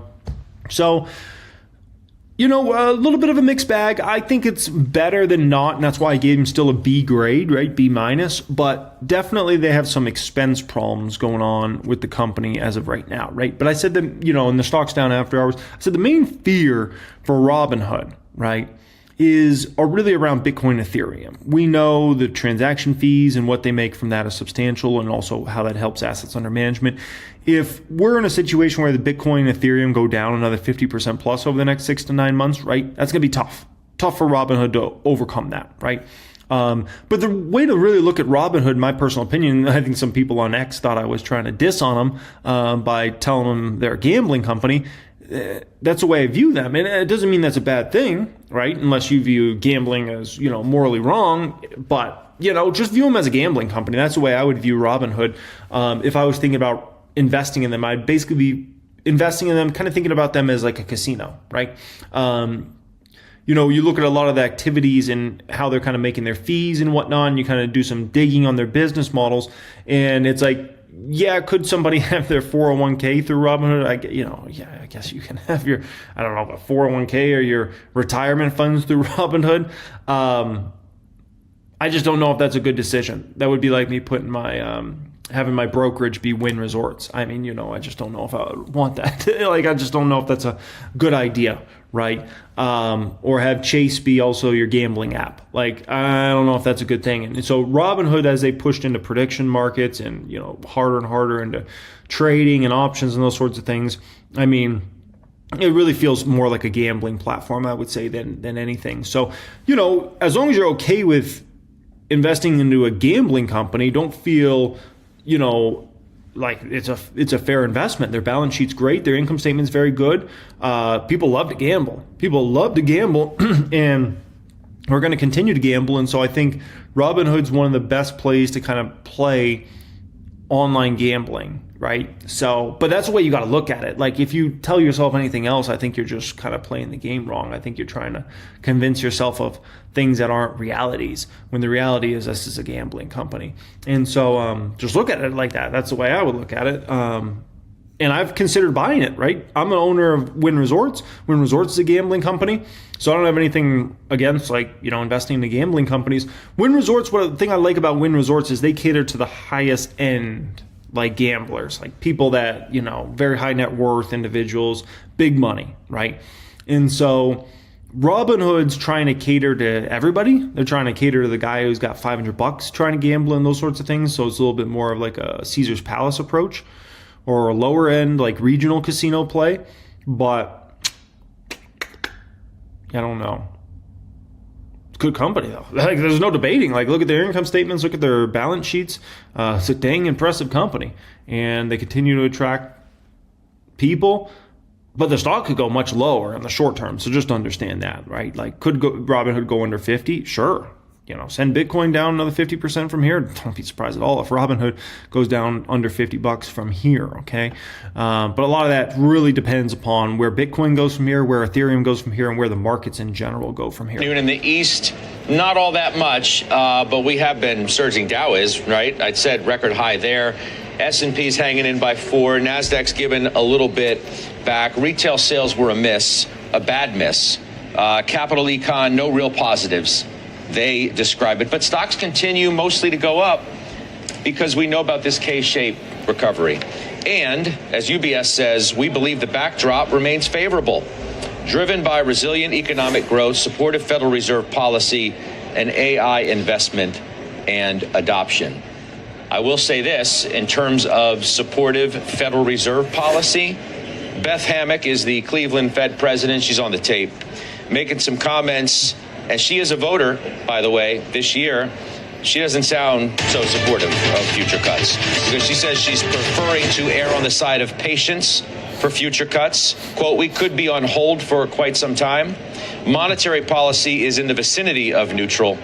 And that is the latest from Beth Hammack. So you take that all into consideration, Stephanie Link, and it takes us where? We're going higher in the markets because the economy is doing well. We don't need the Fed. I think the Fed should cut, but we don't need the Fed because we have all of these nice... All right, before we go further, let me just say something very important. Listen.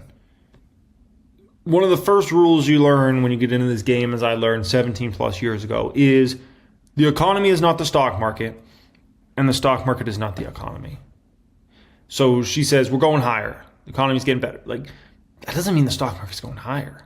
Like, there can be, you can now go through time periods, months, and sometimes even years where you have an economy that's actually getting legitimately better, much better, while the stock market's going down. And I've seen it before plenty of times when the economy is not good and the stock market's going higher and people are like, what? Like, this economy's crap and the stock market's going higher? Like, what kind of foolishness is this? And I would say a lot of people even felt like that in certainly 2023. People felt like the economy was not good, and yet the stock market just kept going higher off those lows back in 22. 2009 is a great example. Market bottoms very early in 2009. I think it was around February, March. Bottoms starts skyrocketing up. People are like, look at this economy. It's trash. Like, what is the stock market doing? Like, are you crazy? 2010, people still viewed the economy as really bad. Market kept roaring higher, right? So, and even 2011, I think a lot of people still felt like the economy is bad. And they're like, look at the market just goes higher. So just understand there can be time periods when when you look back to the tech bubble popping of that, we can call it 2000 to the market bottom, I think in 02, 03. I can't remember which year. It was either 2002 or 2003. But you look back to that time, listen, it wasn't like the economy was like, oh my gosh, the economy is so bad. The economy was fine. The economy was, for some people, really good. I remember during that particular time period, we moved out of the hood, my family, and we moved to the middle class, man. I remember it being a good time in the economy. So, I'm just saying, like, you learn that very early on in this game. So I'm kind of surprised somebody that has so much experience in the market like her comes out there and says, we're going higher, the economy's getting better. And it's like, ma'am, the economy is not the stock market, and the stock market is not the economy. Consideration, Stephanie Link, and it takes us where? We're going higher in the markets because the economy is doing well. We don't need the Fed. I think the Fed should cut, but we don't need the Fed because we have all of these nice tailwinds. AI, we talk about every single day, but the CapEx numbers from the Mag 7, $761 billion in total this year. That's up 75% year over year. That is a huge tailwind, but that's not the only reason And it's so not sustainable. We got to be honest about that, though. Economy is growing. It's definitely a huge tailwind to the economy. But once again, is this a huge tailwind to the stock market? Man, the biggest stocks that matter the most to the market are companies like Meta, companies like Amazon, companies like Google. Like, those matter the most by far. And they're spending these fortunes of money for their net income and their earnings per share to potentially go down, right? And they can't use that on share buybacks, which would usually help their earnings per share go up substantially. And they're becoming asset heavy instead of asset light. Like, a lot of what that's saying is, like, that's not necessarily, that doesn't mean great things for the stock market, because the stock market's really made up of the very top biggest companies. Now, all that spend could mean great things for the overall economy and a ton of mid-sized businesses and small businesses. It could mean way more workers make way more money, and they can go to the Cheesecake Factory and go to North Italia and go to Flower Child. Great. But that doesn't mean Amazon earnings are going to explode higher, or Meta's, or any of these other companies that are in this kind of Mag 7-ish space. The consumer is spending, and I care less about a December retail sales print, more about what Brian Moynihan said, the CEO of Bank of America, that January spend was up 5%.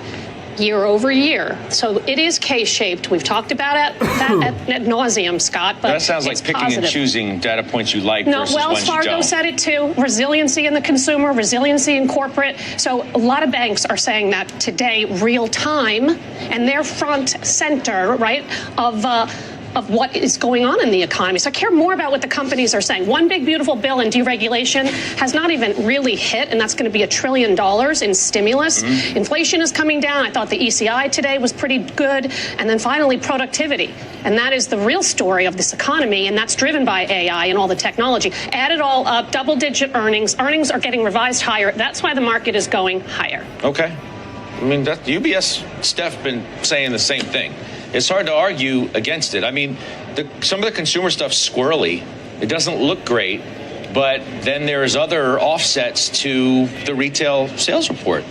There are, and I think we should be a little bit more excited coming into the show today. It seems like a quiet market day, but it's really not. And it's not because you're maintaining the gains of the last several days. And you have a variety of different stocks that are reacting to what is a really strong earnings season.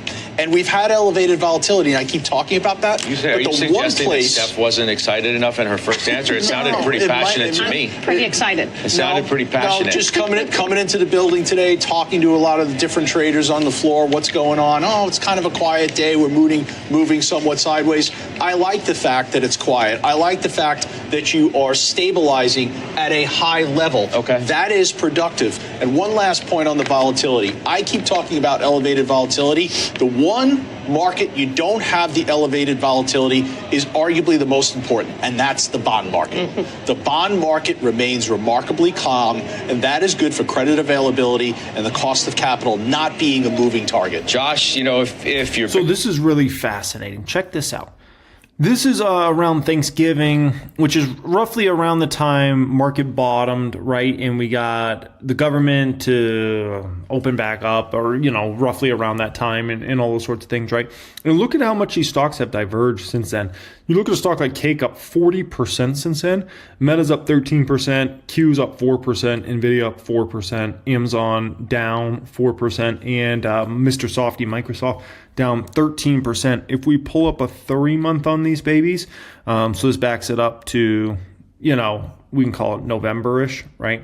Cake up 30%, Meta up 5%, Q's down 1.6%, Nvidia down 4%, Amazon down 16%, and Mr. Softy down 18%. You probably hang on is consumer strength starting to falter? That's what Capital Econ says today as they look at the retail report.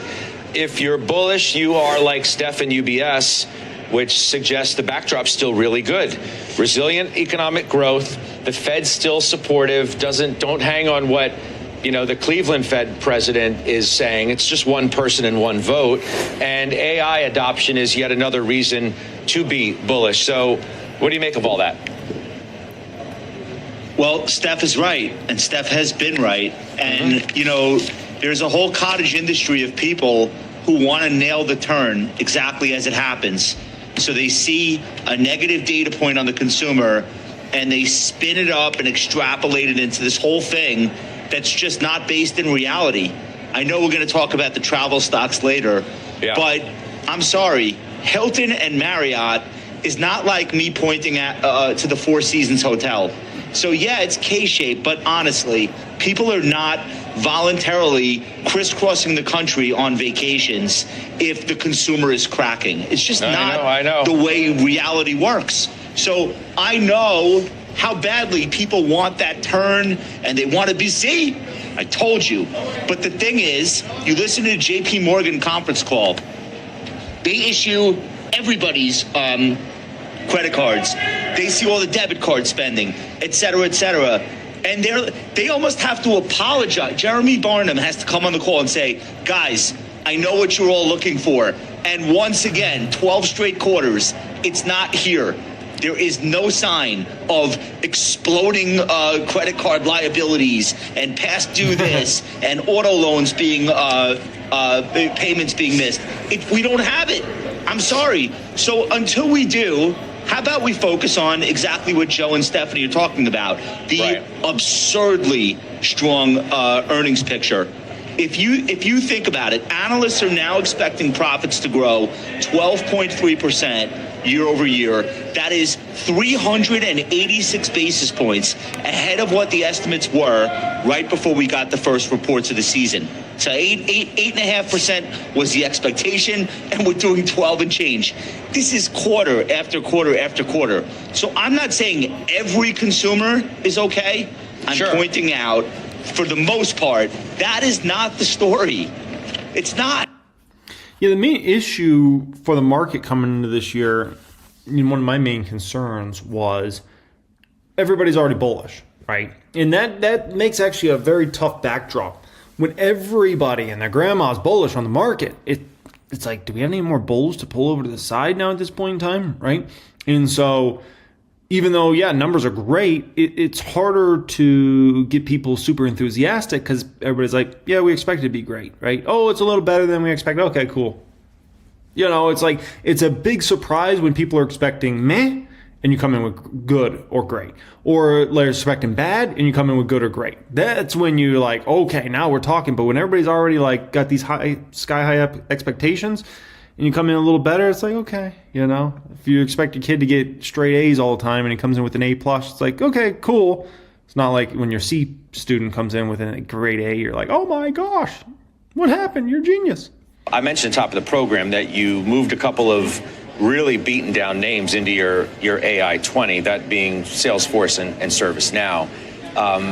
What do you make of what Jensen said amidst all of this skepticism about that space? I think the hearts and lungs of the AI revolution will be in software. Now, look, right now it's data center build out, GPUs. I mean, you're still in the early days of this. It's going to be a 10-year build out. But software is going to be key to the use cases. I mean, it goes to our point. If you look at Palantir, and ultimately followed by Snowflake and Mongo, in my opinion, to say Salesforce and ServiceNow are structurally broken companies, to me, look, in my career, I think it's the most disconnected call that I've ever seen. Investors thinking that software is not going to play a huge part of the AI revolution. It will.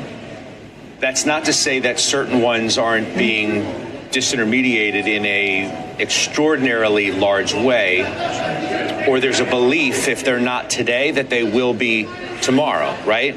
As Brad Gerstner was telling me, you're not selling these stocks because you are so upset with what's happening today, but you now more than ever need to see some justification for the multiples that these stocks have commanded.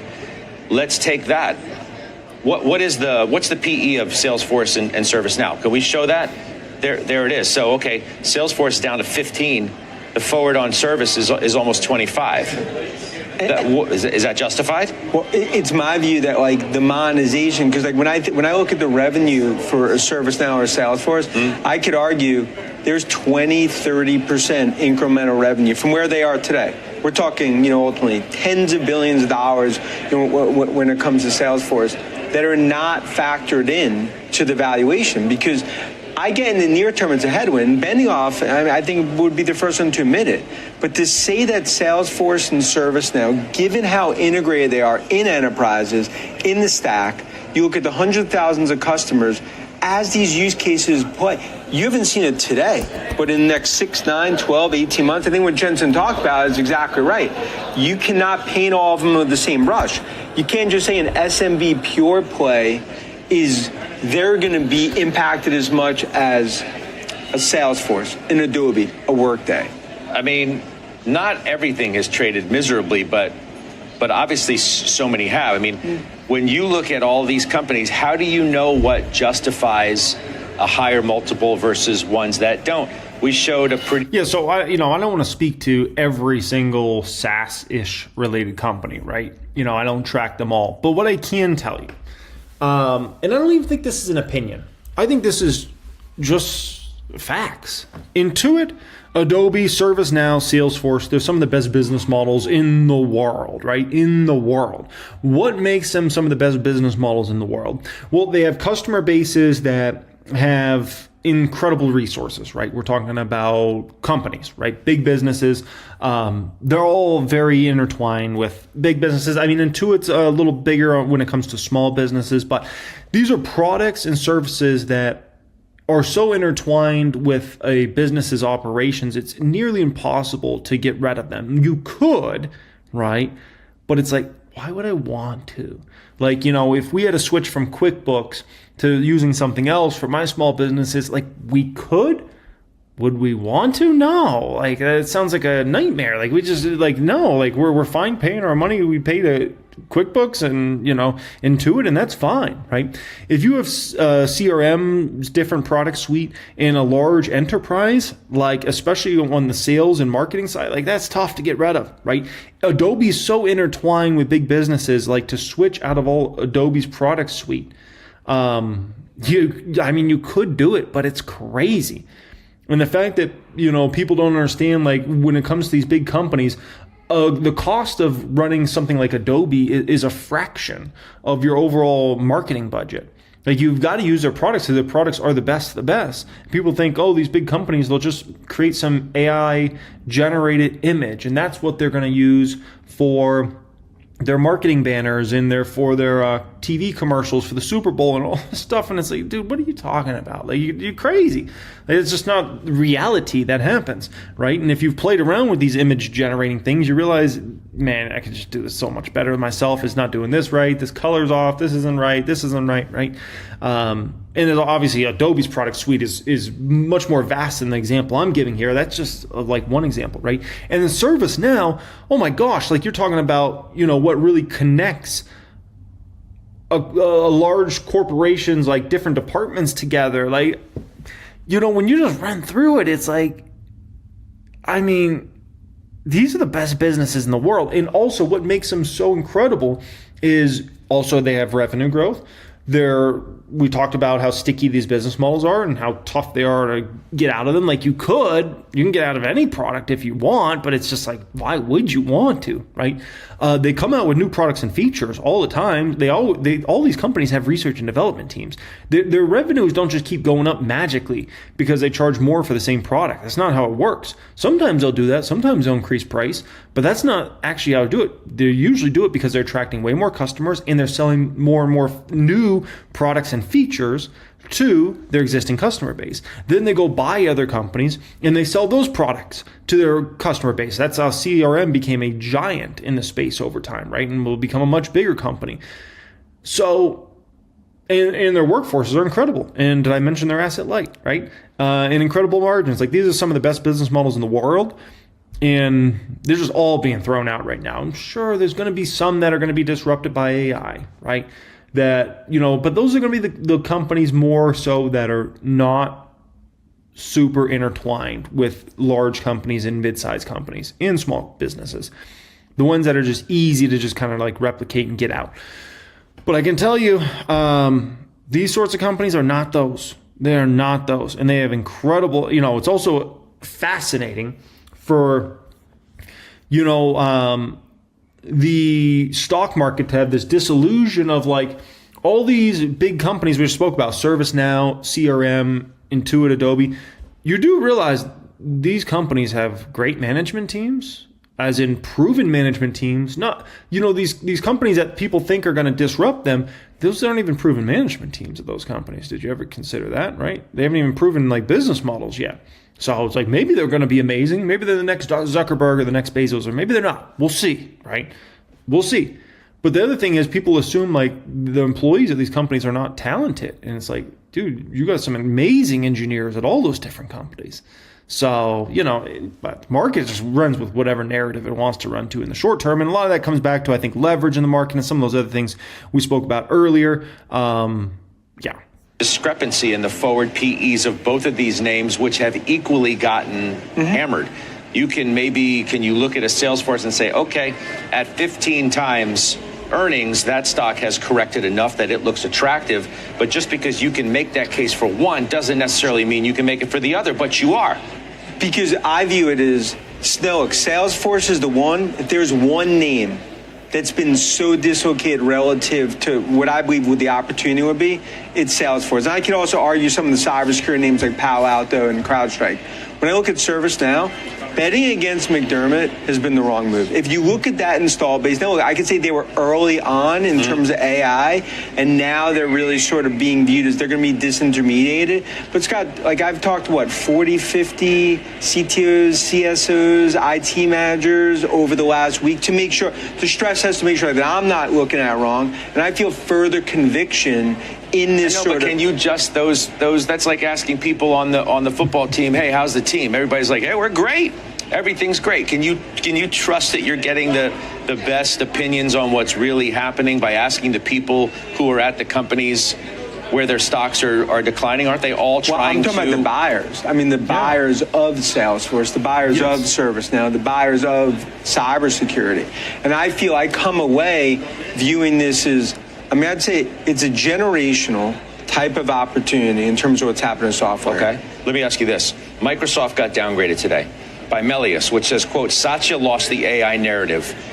I know you're going to counter that, but doesn't the stock kind of worry that Melius is right? Yeah, and Ben, an analyst, who I have huge respect for. The AI revolution is not going to be successful unless Microsoft's successful because of how integrated they are in enterprises, in Azure, in the backyard of, ultimately really the core enterprises movement to AI. Have they hit some sort of perception soft spot here relative to Azure, relative to CapEx in terms of that not all being allocated to Azure? Yeah. But I think this is one where, when I look at Microsoft, I think it's a stock that has a 5 in front of it and a 6 in front of it over the next 12, 18, 24 months. I just think near term, right now, it's a guilty till proven innocent. Well, how do they prove themselves to be innocent? Melius suggests today that they need to increase their CapEx markedly. That's the word that they use, not me, to keep pace with what Google and Amazon are doing. So their free cash flow, at least in the near term, is going to take a big hit. Isn't the market, aren't investors going to have a problem with that? I think investors clearly, you've seen that since the quarter, right, in terms of the sell-off. My view is that when it comes to Microsoft, they're not going to have to increase CapEx maybe to the level that they're talking about, as well as also when it comes to the enterprise, the monetization, they've only monetized 5% of their enterprise customers. That's why I'll bet on Nadella and Redmond to navigate this. Look, right now, it's, there's obviously very negative sentiment, and I get the call. So one of the most genius, I feel like, bets an individual can make in the market right now, in terms of, if we just think about 2026 buying stocks, like what is one of the most genius ways to play things? This is my opinion, okay? Buying NVIDIA and AMD, simultaneously buying SaaS stocks, I think is the most genius thing in the world. Why?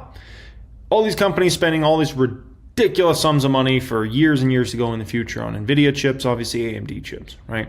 Okay, boom, you got that. SaaS, all these companies have been killed, right? Let's say AI is everything it's cracked up to be and then some, right? Well, you think these companies are going to stop buying NVIDIA chips and AMD chips? No, they're going to keep going, right? Which means NVIDIA's valuation has a long way to run, and then AMD's got an insane amount to run from here, right? Let's say, maybe AI is not cracked up as much as we thought it was going to be. Then SaaS is going to be just fine, and those stocks will bounce hard over the next several years, right? You say maybe that'll lead to some weakness in NVIDIA and AMD over the next few years, right? But these companies kind of still have to spend just to save face, almost, in regards to that situation, right? So I honestly think that's the best way to play it, because it's either AI is this game-changing, oh my gosh, amazing thing, and so you got to spend every dollar you possibly can on it, or it's not kind of what we thought, and then SaaS explodes higher, or maybe it's the best of both, right? Where it's like AI does some things amazing, and yeah, it messes up some companies' business models, but companies like CRM, companies like Now, companies like Adobe, companies like Intuit, they make it through just fine, out to the other side, and guess what? Brighter days ahead, right? Meanwhile, AI does some things really good, and so people continue to spend for the next several years on NVIDIA chips and AMD chips, right? I think that's actually a good way to play tech, right? So, and I mean, obviously you always got the big dogs, right? You got the Metas and the Amazons and the Googles, which those companies could always, in a snap of a finger, say, well, you know what, we're not going to spend as much. That would obviously be very negative for stocks like NVIDIA, stocks like AMD, but that would be actually probably good for those stock prices, because that would, take this huge risk of profitability going down over the next several years, or flatlining, that would take it out. Our massive one-day Valentine's Day sales coming up here in a few days. Pinned comment down there, click on that, put in your info, and we'll send you over that deal when it drops. That tier is usually $145. It'll be $49 a month for that particular day, and that's access to my #1 course ever. That's access to the stocks I'm buying and selling in my Patreon portfolio each week, access to the Patreon Discord chat, all that good stuff. It is gold tier. Well, folks, public count today up $25,000. Everybody's trying to figure out, are we getting back to cooking flapjacks or not at this point in time, right? And if you look like Ethereum, Bitcoin, silver, those were the big trouble spots last week. All those have certainly bounced off the bottom and are showing some upward momentum. And now people are trying to figure out, like, is this bounce lasting, right? They all bounced hard. That's for dang sure, right? Bitcoin hit that 60K level and just up like a rocket ship since then, right? But now we got to figure out, is this balance lasting, or is this just a temporary thing, right? Look at the 10-year yield. This thing is so stubborn, still at the 4.2 range. Incredible how stubborn that is. And that matters significantly for mortgage rates, right? The government's trying to get these mortgage rates down, but it's tough. We really need that 10-year to go into the threes to really get the mortgage market moving, right? In this video here today, I'm going to cover 5 subjects for you guys, okay? First up here, I'm going to tell you about my 3 favorite savings accounts in this video. And the reason I want to do that is you should always have some level of cash on the sideline, right? Emergency money, or if you're, heavily invested in the market and you look to cash some stocks, you look to build your cash pile up, you always want to make sure it's earning interest. So I wanted to cover that at the top of this video. Second thing up here, how would I grade earnings season this far? We're at about halftime of this thing. How would I grade it? Okay. Third thing up here is a stock I sold today, why I went ahead and did it. Fourth thing we'll get into here today is 3 stocks I bought and why I bought those. And the 5th subject up here we'll get into is HIM stock, in my opinion on that. Obviously, that stock has crashed off a cliff.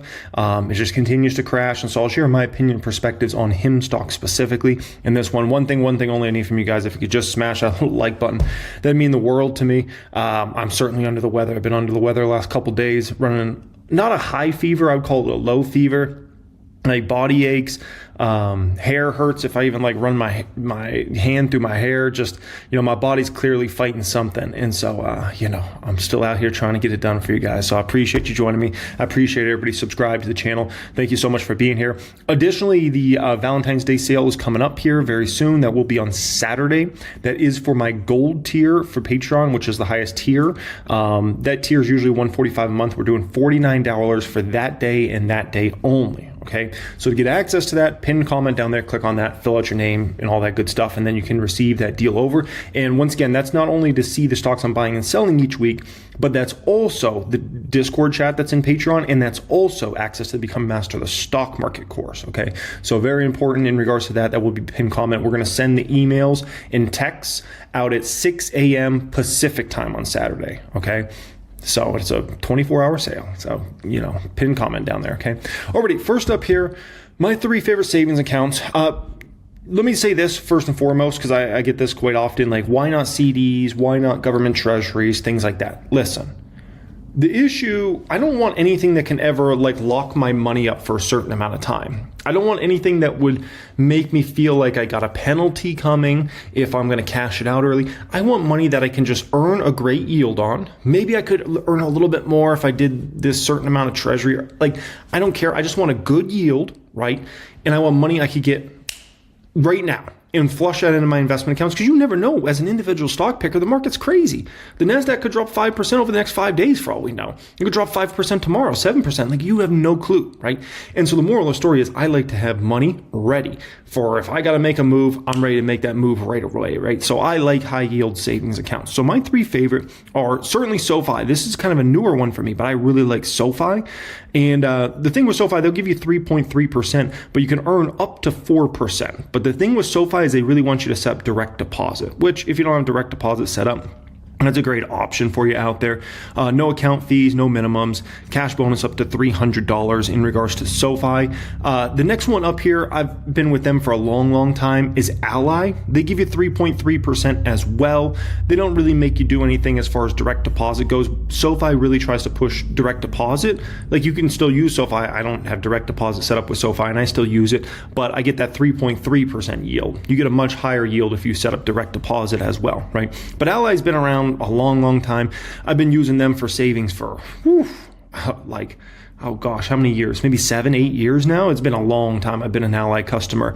No account minimums, no monthly maintenance fees with Ally. So they're always a good option that's out there as well. And then this one's really underrated. It's called Marcus by Goldman Sachs. Earn up to a $1,500 cash bonus, plus you get 3.65%. Okay, very underrated in regards to savings accounts. But look at this. If you set up a savings account with Goldman Sachs here, Marcus, and let's say you have $50,000, you plug that in, you get $750 bonus. Now, there's always a certain amount you have to hold it for. It looks like you have to maintain those funds for 90 days from the end of the 10-day funding period. So do keep that in mind if you want that $750 bonus, which is okay if the market's just going straight up and there's not deals to buy out there. The issue is, let's say there's a big drop in the market the next 90 days, then screw that $750. There's going to be way bigger opportunities out there, right? And this is funny because this is actually how Chase got me many, many years ago. They got me to set up a checking account through them back when I was got my first official job, Einstein Bagels. I needed to set up direct deposit, and I went to Chase, and they gave me a bonus of, I think, $250, and I just had to keep the account open or a certain amount of money in there, or I had to keep direct deposit open for 90 days. That's what it was. And I did that, and I got $250, which for me was amazing. I was like, heck yeah, baby, let's go. And I did check on this. I just want to make sure, because I got $479,000 with Goldman Sachs in that Marcus account. And yes, that is a legit rate as far as what they give there, which is pretty far above SoFi and Ally. But it's only far above SoFi if you don't do direct deposit, right? So just something to kind of keep in mind in regards to that. But, you definitely want to have some sort of savings account set up with somebody. And there's other options out there. Some of them are really small, very unknown regional banks that might yield you a little bit more. Even though the money's FDIC insured, I just don't feel like messing around with anything I feel like could be sketch in any way, right? Or anything that could potentially go under. And yes, some money's FDIC insured if it's in a savings account, but still no, I'm good. Next one up here. How would I grade earnings season so far? We're at about halftime right now. Well, if we look here, I grade all these income statements inside the private stock group. I put them in the income statement tab. And it's really important because it keeps me up to date with everything going on with these companies, but also private stock group members can learn, exactly how I grade income statements. So Amazon reported an A grade, Elf reported an A grade income statement. Estee Lauder was a B+, Google was a grade A, Chipotle was a C-. They have issues of their own going on, so just keep that in mind. AMD was an A+, great quarter out of Lisa Su and the team. PayPal was a B+. Fubo, they've improved a lot. I can't see what I graded Fubo at. They've improved a lot. Obviously, it's not great, but they have improved dramatically, the numbers at Fubo. Apple was a grade A, very impressive. Palantir was the only A++ I ever gave in the history of grading income statements. ServiceNow was a B+ grade. SoFi was an A+ grade. Great quarter by SoFi. Waste Management, a trash company, right? You want to talk about one of the least impacted AI companies you could possibly think of as far as like being disrupted? It's waste management, right? And a needs-based business. Grade A, very impressive out of waste management. They almost have like a monopoly on so many of the so many cities out there when it comes to waste management. It's incredible. FICO was a grade A. That company's very impressive. Union Pacific actually was a C-. Their numbers weren't that great. Starbucks was a D+ grade there. Starbucks, another one that's having issues of their own going on right now, kind of like a Chipotle. Las Vegas Sands was a B grade. Whirlpool was a C grade, somewhere around there roughly. As far as Tesla was a D-. As far as Meta, they were actually a C grade, which is kind of shocking, right? Like Meta is one of those that you almost always expect to come in with a grade A, right? Might be an A-, might be an A, might be an A+, but to come in with a C grade is definitely very disappointing, but that's because their costs have obviously exploded to the upside in regards to Meta, and this is something that's coming for all of these big tech companies since they're spending so much. Their R&D numbers are skyrocketing and potentially G&A as well, so do keep that in mind, but especially that R&D line item, right? Microsoft was an A+ grade here. As far as the percent of companies that have reported, just over half of companies have reported so far, so that's why I call it like halftime. 76% of companies have beaten on earnings per share, which is roughly in line with where you're supposed to be, 78% to 76%. So that's good.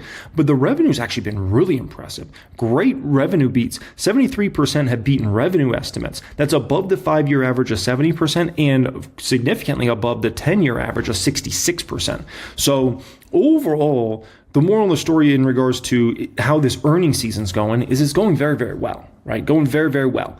I do think there's a couple things to keep in mind. Quality is continuing to be quality, right? But I think the most important earnings to really look at, ladies and gentlemen, you got to really look at it because it's coming and it's Meta. And that's a good warning shot, right? Because those costs are exploding higher and this is going to happen to all these companies. And yeah, they're going to be able to grow revenue. We know that. We're seeing that, right? But man, those costs are just flying and it's going to get a lot worse over the next several years. Just keep that a lot worse regarding expenses of these businesses. Because if they're taking 5-year depreciation cycles on these chips, and you spend $200 billion in a year, you got to understand, do the math on that, ladies and gentlemen. Was that $40 billion a hit per year? Then you got to add on last year's numbers, the previous year's numbers. Guys, it gets rough. So just keep in mind, it's a huge warning shot, and I don't think enough people are paying attention to it, and it's gonna definitely hold back earnings per share significantly for at least the next 2 to 3 years. At least, potentially up to 5 years. So could AI be an advantage to some companies and, their earnings per share long term? Yes. Is it going to be an advantage for the next 2 to 5 years? Probably not. It's actually going to be a huge disadvantage. So do keep that in mind, ladies and gentlemen. So people might stop looking at as much of the earnings per share of these companies and the net income, right? And they might start looking heavier on operating cash flow. And the free cash flow is going to be really ugly for these companies because their spending's out of control. So anyways, very good earnings season, I would call this, right? Because we got a good and we got a great, very good. And I'm impressed, right? Quality's quality, big tech. Be a little worried for the ones that are spending a fortune in the short term, right? But keep in mind, the long term, if you're not spending heavily, you might be at risk for the long term, right? Do keep that in mind. Third thing up here, stock I sold out of here today and why I went ahead and did it. Well, I don't know if you guys ever got to see this video. This is one of the best videos I've ever done in the history of this YouTube channel. It might be number one. It's called 16 Years of Stock Market Advice in 52 Minutes. I put out that video about 1.5 years ago. 198,000 people have gotten to see it over time. It's kind of long-tailed for me, and it's one of the most valuable videos I ever put out. And I went into like 90 something points on, basically advice from being in the stock market a long time, right? So number 75 was sell a stock when it's overvalued, or if it's a bad company and you're like, shoot, I just screwed up, like this is a bad stock, or you need the money for an extraordinary opportunity, right? And so for me, this company I sold, let me be crystal clear, I wouldn't call it overvalued. I would call it fairly valued. Would I call it undervalued? Not anymore. The big easy money has already been made in the stock. Is this a bad company? Absolutely not. This is one of the greatest companies in the world, okay? So the reason I really sold has to come down to basically I see better opportunities out there for my money if I invested into certain other stocks over the next several years, okay? And so what stock is it? It is Google McDougal. I took $72,000 out of the stock here today. Over $37,000 of that was profit with a P. Very, very exciting, right? That's also the first public count profit taken so far in 2026 for that portfolio. So exciting in regards to that, right? 2025 was a historic year for the public account. Look at the P&L of the public account in 2025. It's ridiculous. $48,000 in short-term gains taken, right? That's gains versus losses, and $532,000 of long-term gains were taken just in 2025. It's incredible, right? $581,000 of total profits was taken in 2025 alone, right? And so some people, if they don't like me, they like to make fun if I ever lose on a stock, right? I don't care. Like at the end of the day, the bottom line is, are you making a lot of money than a stock you're losing? I'll never bat 100%. I'll never get them all right. But if you look, I get a lot right. A lot right. And that's all that matters. You gotta hit a lot more pitches, right? And the ones you really bet big on, those ones you gotta come through with, right? And so I have a pretty good track record of coming through with those big dog positions, right? And the proof is in the pudding, as they say, right? Now I want to show you guys a brutal mistake I made, and it looks like this was a brilliant move, right? I put a hedge on last summer, right? And this hedge was on Duolingo. I acquired these put options on the stock August 18th, and I ended up selling them August 25th, which is a very quick move for me. I don't usually make short-term moves that dramatic, but the stock just started tanking heavy after I bought those put options, right? So the next thing you know, I make $19,000 in profits quick on these Duolingo put options, and I sold. And I was like, dude, give me my money. I'm gone, right? $19,000 in a week? In a week, $19,000 off of a $37,000 move. It's not like a big move. And so I was like, the happy as could be. I'm like, thank you so much. You know how much those put options would be worth now if I just still held them? You're going to be shocked by this one. Check this out. The total value of those 20 contracts is now over $280,000. $280,000. It's insane. So that makes my $19,000 in profit I took and the $57,000 in proceeds I got out of that look like nothing, right? And so there's a saying in the stock market goes, you never go broke taking a profit. 100% true. That's a valid statement. But guess what? You can still look back with some dang regrets if you sell a stock too soon or a hedge too soon, and that thing explodes, and then you're looking and you're like, oh my gosh. Like, there's some people out there that probably bought Palantir at $8 and probably sold it at 12, right? Or probably sold it at 15, or probably sold it at 20. You just know that's the situation, right? And then they were looking at it at 100, 150, 200, and like, oh my gosh, could I just held those shares a little bit longer, right? This is completely random. This private stock group member posted this today. This is so boss, man. Watching Jeremy at 40,000 feet. Look at this. And that's got to be one of the coolest photos I think I've ever seen taken. And you know what? Every time I ever get on an airplane, I always actually look and I'm like, is somebody watching one of my videos? So if you're somebody that ever watches my videos on an airplane, send me a photo or something like that. That's the one place I'm like, I hope one day somebody's watching one of my videos on an airplane and I could just like tap them on the shoulder and be like, what's up, man? Like, that would be a very cool experience, right? Now, in regards to that whole situation, $57,000 in proceeds versus I could have 280 right now if I just held, obviously, another 6 months or so, right? Where I came from, I can't complain. We've come a long way in this game, and to live the sort of lifestyle I live and have the sort of profits and things like that, I can't complain, man. I've come a long way. So, I'll be happy with what I got. Okay. Now, Google McDougal. Here's the issue. Okay. Look at this. So there's a big question mark. I don't know if Google's going to be even able to grow net income at the same percentage as they are able to grow revenue. I don't know. I have major doubts. They're talking about spending $180 billion this year. Who knows what they spend next year? Could be 200, 220, 27. Like, I have no clue, right? The numbers are astonishing. So I have major questions if they can even grow net income at a 14% clip. But under my bull case and base case assumptions, I have them grow net income at the same clip as revenue, right?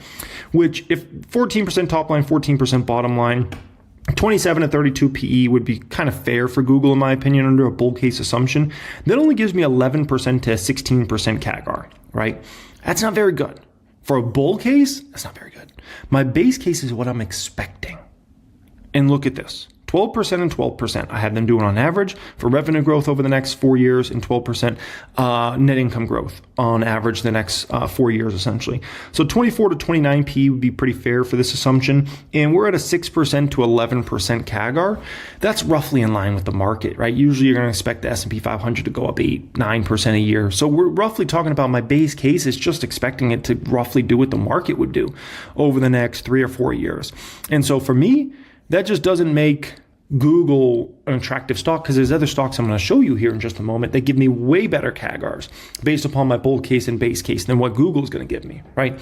So in terms of my other 222 shares, listen, I'm holding those babies for now. But for now, I mean, I could get rid of them tomorrow. I could get rid of them next week, next month, 6 months from now, 2 years from now. Who knows? But I'm just holding them for now. At some point, they're going to be gone too. Okay. So, it's been a great stock for me. I over doubled up my money. The easy money in regards to Google has been made. That's an important thing people got to understand. It doesn't mean there's not more money to be made in Google over the next few years. You could still make, a decent return, I think, on Google. But is Google going to, produce you great returns that are far superior to the stock market? I'm not convinced at all. I'm not convinced at all, okay? And so that's why I've started to liquidate that position, okay? Next up here, 3 stocks I bought here today. I'll take you through my projections on these stocks and where they're headed, and then we'll get into HIM stock, my opinion on that crash, and if that's a buying opportunity. So, CRM, first stock, $42,000 plus spend on this one. $194 I paid here, 218 shares for Salesforce. The SaaS apocalypse has been ongoing, obviously, for a while. It's not like something that just started this year. It's obviously accelerated in the past 3 weeks. But the SaaS apocalypse has been going on, man. It's been going on. These stocks have just gotten obliterated, and I think it's silly. I think people are doing to these stocks exactly what they did to Google last year. Exactly what they did. They threw Google out. They're like, Google's irrelevant. They're being totally disrupted by OpenAI, right? And look at how fast they've all changed their mind. And we made a double up in less than a year. We made a double up in less than a year on Google stock, one of the what would usually be seen as one of the safest stocks to invest in the market. I look at Salesforce, and I believe that's one of the safest stocks to invest in the market. And I believe this is another situation that from wherever it hits bottom in the next, we can call now to the next 2 months, I think we'll look at another double up situation. I don't know if it'll be as rapid as Google, but there's another double up situation, okay? Here's what I have for Salesforce numbers, okay? So, 2026, their net income is going to explode higher, essentially, because of some one-offs in the past year and things like that. But 14% revenue growth they have them doing on average from a bull case, 26 to 29. And, kind of 22% range net income. This is one company that should get major leverage because they don't need to spend ridiculous sums of money on infrastructure the same way necessarily like Google spending or Amazon spending or those companies, right? They still got to spend, but it's not to those levels. Like the hyperscalers are the ones that are really just spending like out of control, okay? So 29 to 34p would be fair given this sort of assumption of 14% revenue growth, 22% net income growth. And we're talking about I get a 32% to 38% CAGR on this baby. Beautiful. Base case, just a fancy way of me saying what I expect. 12% on average revenue growth, 20% on average net income growth, 27 to 32 PE, a 28% to 34% CAGR on this one. I'm running out of energy. Oh, I'm barely making it, folks. Okay, so Salesforce looks really good. Very, very attractive, and that's why I moved money into that one. Next one is American Express. I bought a little under $20,000 on American Express, 53 shares here today in this one. 361.16 is what I paid there for American Express. And American Express, definitely a company not really being disrupted by AI, right? But looking here, 18% revenue growth I have them doing on average from a bull case, 26 to 29. If the economy is stronger, like, let's say the economy gets much stronger over the next few years, I think they could beat 10% on a bull case assumption, but this is what I did, okay? 15% net income growth, they should get a nice lift there, right? 30 to 35 P is fair for a company with the sort of business model Amex has with the sort of growth rates we're talking about here, right? And so under that assumption, we're talking about the stock goes to $800 to $900 plus dollars, right? Which gives me a solid 20% plus CAGR, right? Let's call it like mid-20s, 24, 25% CAGR. Base case for American Express, this is nothing crazy. This is just kind of like a so-so economy over the next few years. 8% revenue growth on average for American Express, 12% net income growth, right? 28 to 33 PE for the stock over time, and we're right around 20% CAGR from my base case. So for one of what I feel is one of the safest business models in the world, that's an extremely hard one to disrupt. I love American Express. I absolutely love that stock. So they got the right customer base. They got the right clientele. I mean, they knocked it out of the ballpark, man. Great company overall. Next one up here. It is Nike. This is a smaller buy for me, $9,700. My Nike position is almost fully built out across my portfolio. So, I'm just kind of like adding small amounts of shares here at the end. But I bought another 155 shares of Nike. $62.60 I paid on this one. Obviously, Nike has a turnaround going on. We all know that, right? It's clear. If you look at the numbers, a turn has started. This stock used to be $150 plus stock. I think we're going back to that 120 to 150 range over the next 36 months. And so, I've added a major position in Nike. And could I be wrong? It's 3 years in the future. Nike's a $30 stock. And I'm like, oh my gosh, lost 50% of my money. That's always possible. I think it's a very low probability. Very low probability. I think, it's clear to me looking at the Nike numbers that Nike has turned a corner. It's clear to me, listening to the Nike conference call, that the turnaround's already started. It's very clear for the last 2 quarters now at this point in time. I don't think Wall Street's really recognized that. And I think they're missing it huge in regards to Nike. I think the numbers will become more evident as time ticks on, and then all of a sudden people will be like, okay, Nike's back. And so that just is what it is, right? So Nike, yes, love that one. Next one up here, Hims stock. My opinion on the stock, the crash, everything like that. Okay, listen. This is awful. The 6-month on Hims is 62% down. Oh my gosh. That's brutal, right? I mean, just brutal. For 6 months to go down 62%. That's not fun. And I hate to see a stock like this get hammered because I know this is a big retail trader stock, investor stock. It's big on X. It's decently big on YouTube. So it's a popular stock, right? And the reason this is an attractive stock to a lot of individuals, a lot of people look at Hims as like a new frontier of telehealth, right? And really being able to become the Walgreens, the CVS, the Rite Aid of the next generation, right? Like those companies were huge, amazing companies that were super profitable, obviously, in the retail day and age, right? And so Hims is, obviously we're moving more toward medicine being delivered to your house and all these sorts of things, right? And all these sorts of products. And so Hims is supposed to be one of the biggest direct beneficiaries of this move to telehealth, this move to, things getting delivered to your house when it comes to medications and all this stuff, right? And then Hims hopefully becoming the one-stop shop where if people need something, they go to Hims, right? And so that's why it's very attractive stock, because people are thinking about how valuable could a company like that be long-term. And it'd be incredibly profitable, and like if they could execute on it and they could get to that day, my gosh, like it's a big opportunity. So that's why Hims attracts a lot of investors, right? Now, the issue here is stock down huge today. Novo Nordisk on Monday said it's suing online telehealth provider Hims and Hers. Not good. Not good. No, the good news is they can fight this. Okay, they have $345 million of cash as of their latest quarter, $283 million of short-term investments. So it's not like they can't afford to fight it. Okay, they can afford to fight this lawsuit. This lawsuit,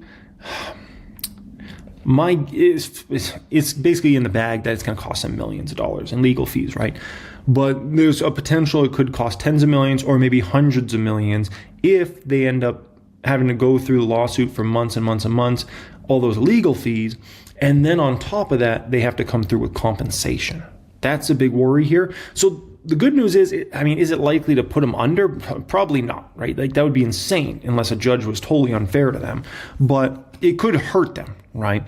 Now I asked Grok's expert mode. Okay, this is Grok's expert mode. I said, who do you think is going to win this lawsuit? Obviously, I feel like AI should know a lot more about these sorts of situations than I do, right? I know a decent amount about legal, but these AIs better be able to know more about legal than I personally do. And what Grok said is Novo Nordisk will win. Their patents are ironclad, and they've dominated similar litigation and injunctions and multi-million-dollar awards. The FDA's crackdown and DOJ, Department of Justice, referral bolster Novo's position, signaling a regulatory shift against mass compounding. Hims' quick retreat on the pills shows vulnerability, but ongoing injectables keep them exposed. Expect a settlement or injunction within 6 to 12 months. While Hims paying damages and pivoting away from semaglutide, this reinforces Big Pharma's grip on GLP-1s, limiting affordable alternatives despite public demand, right? And so, who knows? Maybe Grok's expert mode's not right here, and maybe Hims somehow wins this. It's not looking good. Okay, it's not looking good. I'll say that. It's not looking good, right? Which then puts you into a major issue for Hims stock, right? Because the issue with Hims is people are projecting, significant earnings per share growth and revenue growth and all this stuff over the next couple of years. You can't project anything with Hims right now. We don't even know what's going to happen here with significant products to their business, right? We don't know, we have no clue how this is going to turn out. We know it's going to affect revenue growth rates in a very negative way, earnings per share in a very negative way, because they're not going to be able to sell likely legal certain products, and they're going to have this litigation expense, which is going to be likely insane. And so it's a brutal situation for Hims. And so I don't think you can even project a revenue growth rate for this year. I don't think you can project a revenue growth rate for next year. I think analysts over the next 3 to 9 months are going to bring down their numbers significantly on Hims. I think, we haven't even seen a lot of that yet. I think you're going to see a lot of that. And so it's a brutal situation for Hims. And also do keep in mind, Amazon is supposed to be a major competitor in this space over the coming years. And that's also been a worry for Hims. But, this definitely is, something that's definitely very troubling for Hims overall, right? So my personal kind of thoughts on this one, right, is I'm going to revisit Hims in 2027. But for 2026, it's kind of a done situation for me. The chances I would buy the stock in 26 is extremely low because I don't know how to project Hims revenue growth over the next several years. I don't know how to project their earnings per share growth. I don't know how to project how big this lawsuit is going to be in terms of costing them money. I don't know how to project, if they lose this, what the litigation, what the settlement money will be. Could we talk 20 million, 50 million, 100 million, 500 million, 300 million? We don't know, but we know it's not an ideal situation. And so Hims I'll come back to, I'll revisit in 2027, but for this year, it's likely just done. I'm just not interested. There's too many other opportunities in the market to get into something that, it might be something exciting long term, but we have no clue on what growth rates will be or any of that stuff anytime soon, right? So that's just is what it is, right? Now, keep buying great companies. Keep making your portfolio stronger each week, each month, each year, right? And that's all we can keep doing, right? Just adding to great companies, and that's what we do, okay? Appreciate y'all for joining me as always. I'm obviously under the weather, and I appreciate you for joining me despite that. Not the most energy here today, right? Pinned comment down there is for the Valentine's Day sale. That will be one day only for my gold tier Patreon. If you want access to that, that will be the pinned comment down there. Enter in your info, and we'll send it over 6 a.m. Pacific time on Saturday morning, okay? Much love and have a great day.